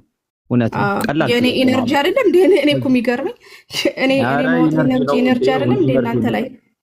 የአቡኪ በብር ስለሆነ ነው። እሺ ስቀልድ በብር ነው በእናት በስንት ኧረ ስቀልድ ነው። አንቺ ሆድ ዶላር ነው ስቀልድ ነው። በኢትዮጵያ ብር መሰለ እንዴ? ላ ኢላሀ ኢላላህ ስቀልድ ነው እንዴ? ሆድ ብሶሻል። በቃ አጠቃላይ የዲስከሽኑ እንትን ማለት ነው ፖይንት ቁርአኑ ላይ ገብተሽ እየጠቀሽ ያለሽው በአጠቃላይ ማለት ነው ያንቺን ክሌም የሚደግፉ ነገሮች እያነሳሽ ስለሆነ እኔ ቀላል ጥያቄ ነው የምጠይቅሽ። ቀላል ጥያቄ ብዙም እንትን አይደልሽም ወይ ሌሎች ወንድሞች ያወራሉ። ማይ ፖይንት ኢዝ ምን መሰለሽ ቁርአን ላይ በተለያየ ቦታ በጣም ብዙ ቦታ ስለ ተውራትና ስለ ኢንጂል ይናገራል። ስለ ተውራት፣ ስለ ኢንጂል፣ ስለ ሌሎችም ስለ ዘቡርም ይናገራል። እና ስለ ተውራትና ስለ ኢንጂል ቁርአን ሲያወራ ጥያቄውን ክሊር ነው ይልሽ። ስለ ተውራትና ስለ ኢንጂል ሲያወራ አንቺ አሁን ቤትሽ ላይ ያስቀመጥሽውን መጽሐፍ ቅዱስ እየጠቀሰ ነው ወይስ አይደለም? ጥሩ መልሴ አለመሆኑን ማረጋገጫ አለ ከቁርአን? እኔ ጥያቄ እኮ ነው የጠየኩሽ። እኔም እየጠየኩ ነው። ቤቴ ውስጥ ያለውን መጽሐፍ ቅዱስ አለመሆኑን ማረጋገጫ አንተ አለ እኮ እሱን ለኔ እንመጣለን። መልስ ይዘህ ነው የምጠይቀው አይደል? ስሚዝ እንዴ ጥያቄ ጠየቅኩሽ። እኔ ጋር ያለውን አለመሆኑን ማረጋገጫ አለ ነው ጥያቄ። አሁን ሜሮ ምን መሰለሽ ይሄን ጥያቄ እንደመለሽው በቃ ቤክድ እንደምትሆኚ ገብቶሻል። ለዛ ነው አሁን አሁንም ምክንያቱም አንተ መልስ ይዘህ ነው ይሄን መጠየቅ ያለብኝ ከሆነ ተመልሷል ስትችል ነው። አንተ ደግሞ አለመሆኑን እንዴት ታውቃለህ ብዬ ጠይቄያለሁ። እሱን ከመለሽ በኋላ እኔ ስመልስ ታየዋለሽ። አሁንም ጥያቄ በጣም ክሊር ነው። ክሊር ጥያቄ አሁንም አነሳለሁ። ሜሮን ቁርአን በብዙ ቦታ ስለ ኢንጂልና ስለ ተውራት ይናገራል። አሁንም ደግምልሻለሁ ይናገራል በብዙ ቦታ። ያ የሚናገረው ቁርአን ግን ሲናገር ተከተሉ፣ ፍረዱ ምን እንዲህ ሲል የትኛውንም ማንሳት ትችላለሽ ብዬሻለሁ። ከፈለግሽ ጎግል አርጊም ብዬሻለሁ። እኔ አንድ ጥያቄ ብቻ የምጠይቅሽ ቁርአን በየትኛውም ቦታ ስለ ኢንጂልና ስለ ተውራት ሲያወራ አንቺ ቤትሽ ውስጥ ጠረጴዛሽ ላይ ወይም ከፍ አድርገሽ የሰቀልሽው መጽሐፍ ቅዱስ ብለሽ የተቀበልሽው እሱን ነው ወይ ሪፈር እያደረገ ያለው? አዎ ወይም ደግሞ አይደለም? በቃ ባጭሩ። እሺ ሳሳጥርልህ የመጽሐፉ ባለቤቶች ብሏቸዋል አይደለ? እነዚህን ሰዎች አዎ አይደለም ብለሽ ስመልስ 15 ሰከንድ መስጠት አለብህ። የመጽሐፉ ባለቤቶች ብሎ ስለጠራቸው ቁርአን 5:47 ላይ አዎ መጸቤቴ ውስጥ ያለው መጽሐፍ ቅዱስ 100% ወንጌል የተባለው ነው የምልህ። ቁርአኑ የጠቀሰው አይደለ? አዎ በቁርአን 5:68 ላይ የጠቀሰልኝ ማለት ነው። የመጽሐፉ ባለቤት ስላለኝ ማለት ነው። አዎ ውስጥ ማነበው መጽሐፍ ተመልሶልኛል። እሺ አለመሆኑን ማረጋገጫ አለ መጠየቅ ትችላለሽ። ተመልሶልኛል እኮ አሁን ላወራ ነው። ተመልሶልኛል። አንዴ ግን መልስሽን እደግመዋለሁ። ምንድነው ያለችው ያጀማ? ኡስታዝ አቡኪም ሰምቷል። ምንድነው ያለችው?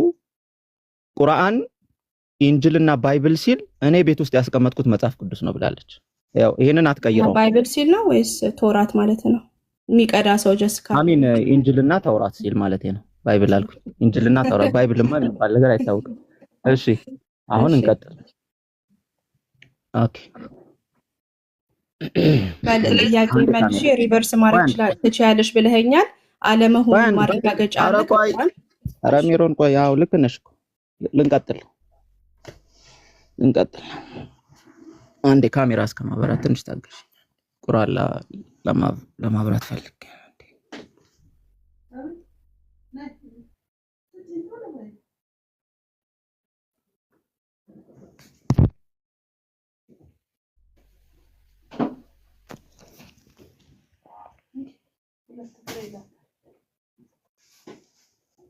ኦኬ ምዕራፍ 48 ነው ቁርአን። እሺ ምዕራፍ 48 አንቺም ከፈለግሽ መክፈት ትችያለሽ። አንቺ ራስሽ እንድታነብልኝ የምፈልጋቸው ኮንሰፕቶች ስላሉ ነው። አንዴ አንብብልኝ። ይሄን ጀምሪ። እኔ አስኬደዋለሁ። ቁጥር 29 ምዕራፍ 48 ቁጥር 29 ቀጥ አንብቢ ሜሮን። ይታያል በደንብ አንብበው። አዎ አብረን እናንብበው። የአላህን ቃል አብረን እናንብበው። የት እንደሚከተን እንየው። ወደ ኋላ አድርገው ከዛ አይታይም ሙሉ ለሙሉ። ይሄው አይ እኔ እንደዚህ እንትን አደርግልሻለሁ። አንቺ አስኬድልሻለሁ። የአላህ መልእክተኛ መሐመድ እነዚያም ከነርሱ ጋር ያሉት ወዳጆቹ በከሃዲዎቹ ላይ ብርቶች በመካከላቸው አዛኞች ናቸው። እየተረጎምክልኝ ብትይ ደስ ይለኛል። ግን ቀጥ ምን አማርኛ ነው። ተጋጆች ሆነው ታያቸዋለህ።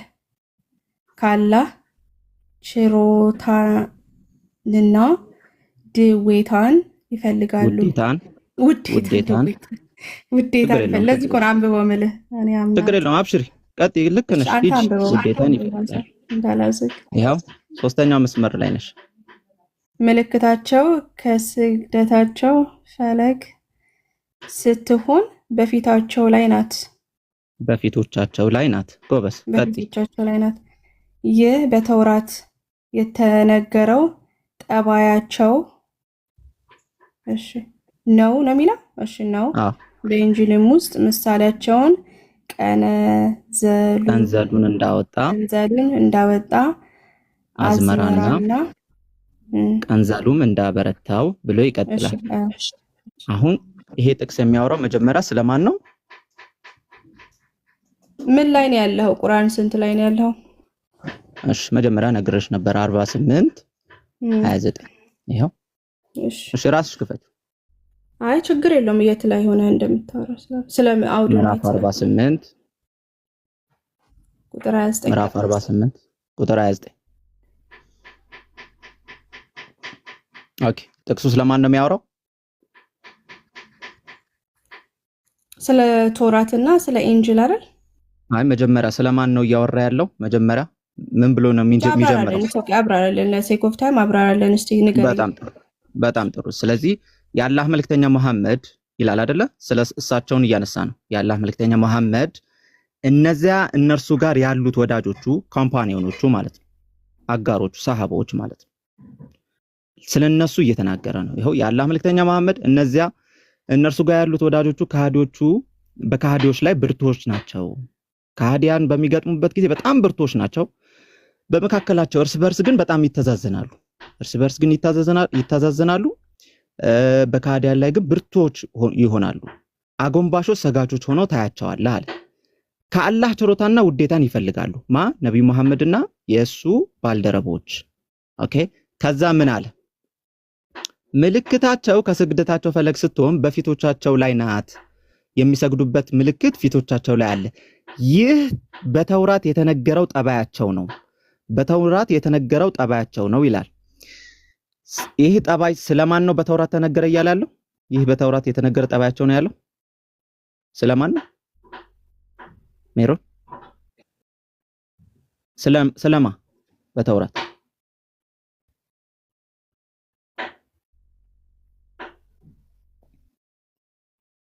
ታልኩ ነው አስረዳኝ።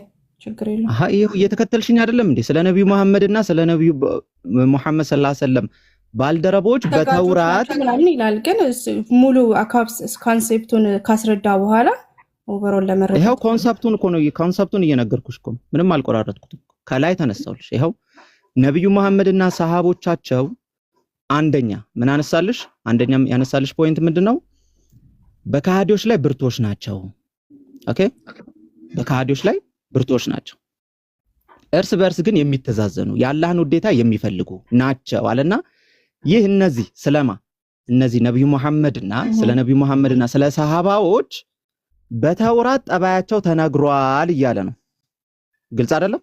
አሁንስ አሚን እዚህ ጋር ላይክ ኢንጂል የተባለው ጠፍቷል ነው ላይክ አም ጀስት ፋሎ ለማድረግ እየሞከርኩ ነውና ለምንድን ነው ያመጣው? ይሄው በአንድ ሴንቴንስ በጣም የኔ አማርኛ በጣም በነገራችን ላይ ከአቡኪ ራሱ አማርኛ የኔ አማርኛ በጣም ግልጽ ነው። አንድና አንድ ይሄው ክሊር ስቴትመንት በተውራት ቁርአኑ ምዕራፍ 48 ቁጥር 29 በተውራት ስለ ነብዩ መሐመድ ኦኬ ስለ ነብዩ መሐመድ ሰለላሁ ዐለይሂ ወሰለምና ስለ ባልደረቦቻቸው ወይም ስለሱ ነብዩ መሐመድን ስለሚከተሉ ኮምፓኒየኖች በተውራት ተነግሮላቸዋል እያለ ነው። እስቲ አሁን ያልኩት እንድገምልኝ። ኦኬ በተውራት እንዳልከው ስለ ነብዩ መሐመድና ስለ ኮምፓኒ ናቸው አይደል? ስለነሱ ተነግሯል ተብሏልና እሱ የለም እያለ ነው። ምን ተነግሯል እያለ ነው አይደለ? ቁርአኑ መጀመሪያ ይሄንን እያለ ነው እያልኩሽ ነው መጀመሪያ።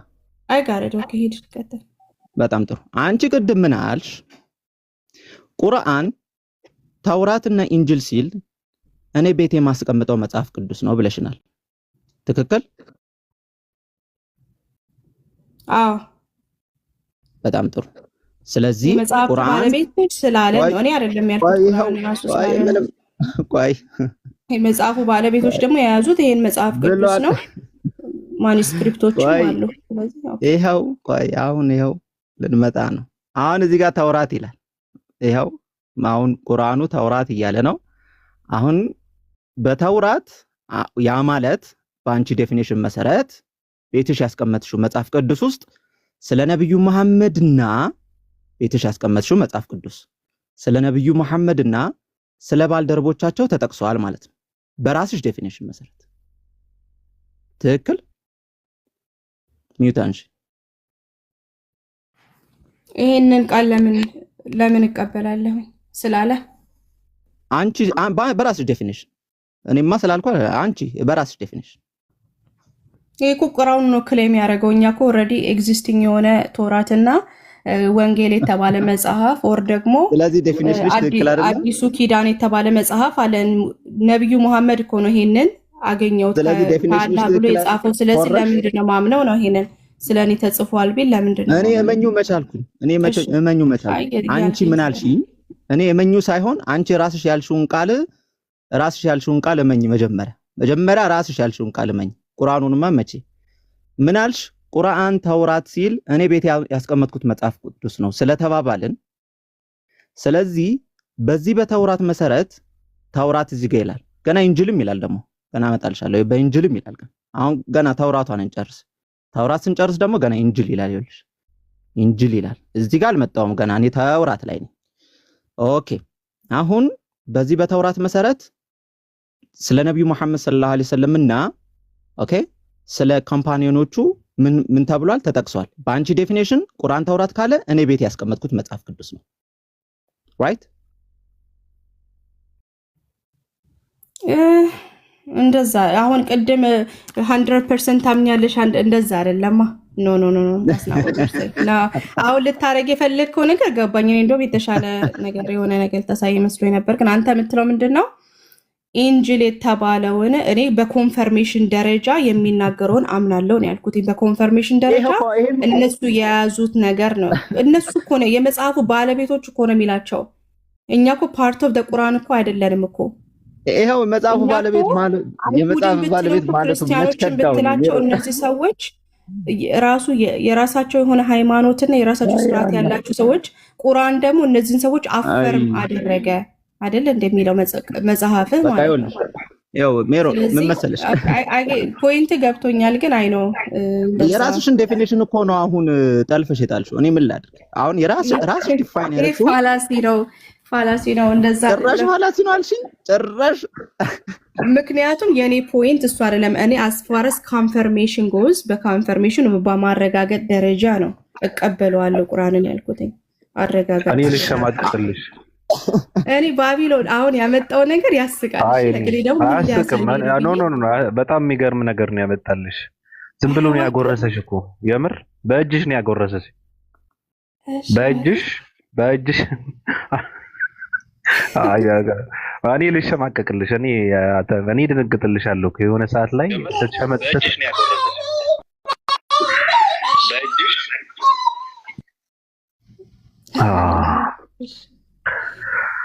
This is a nice try, but come back another day with a better one.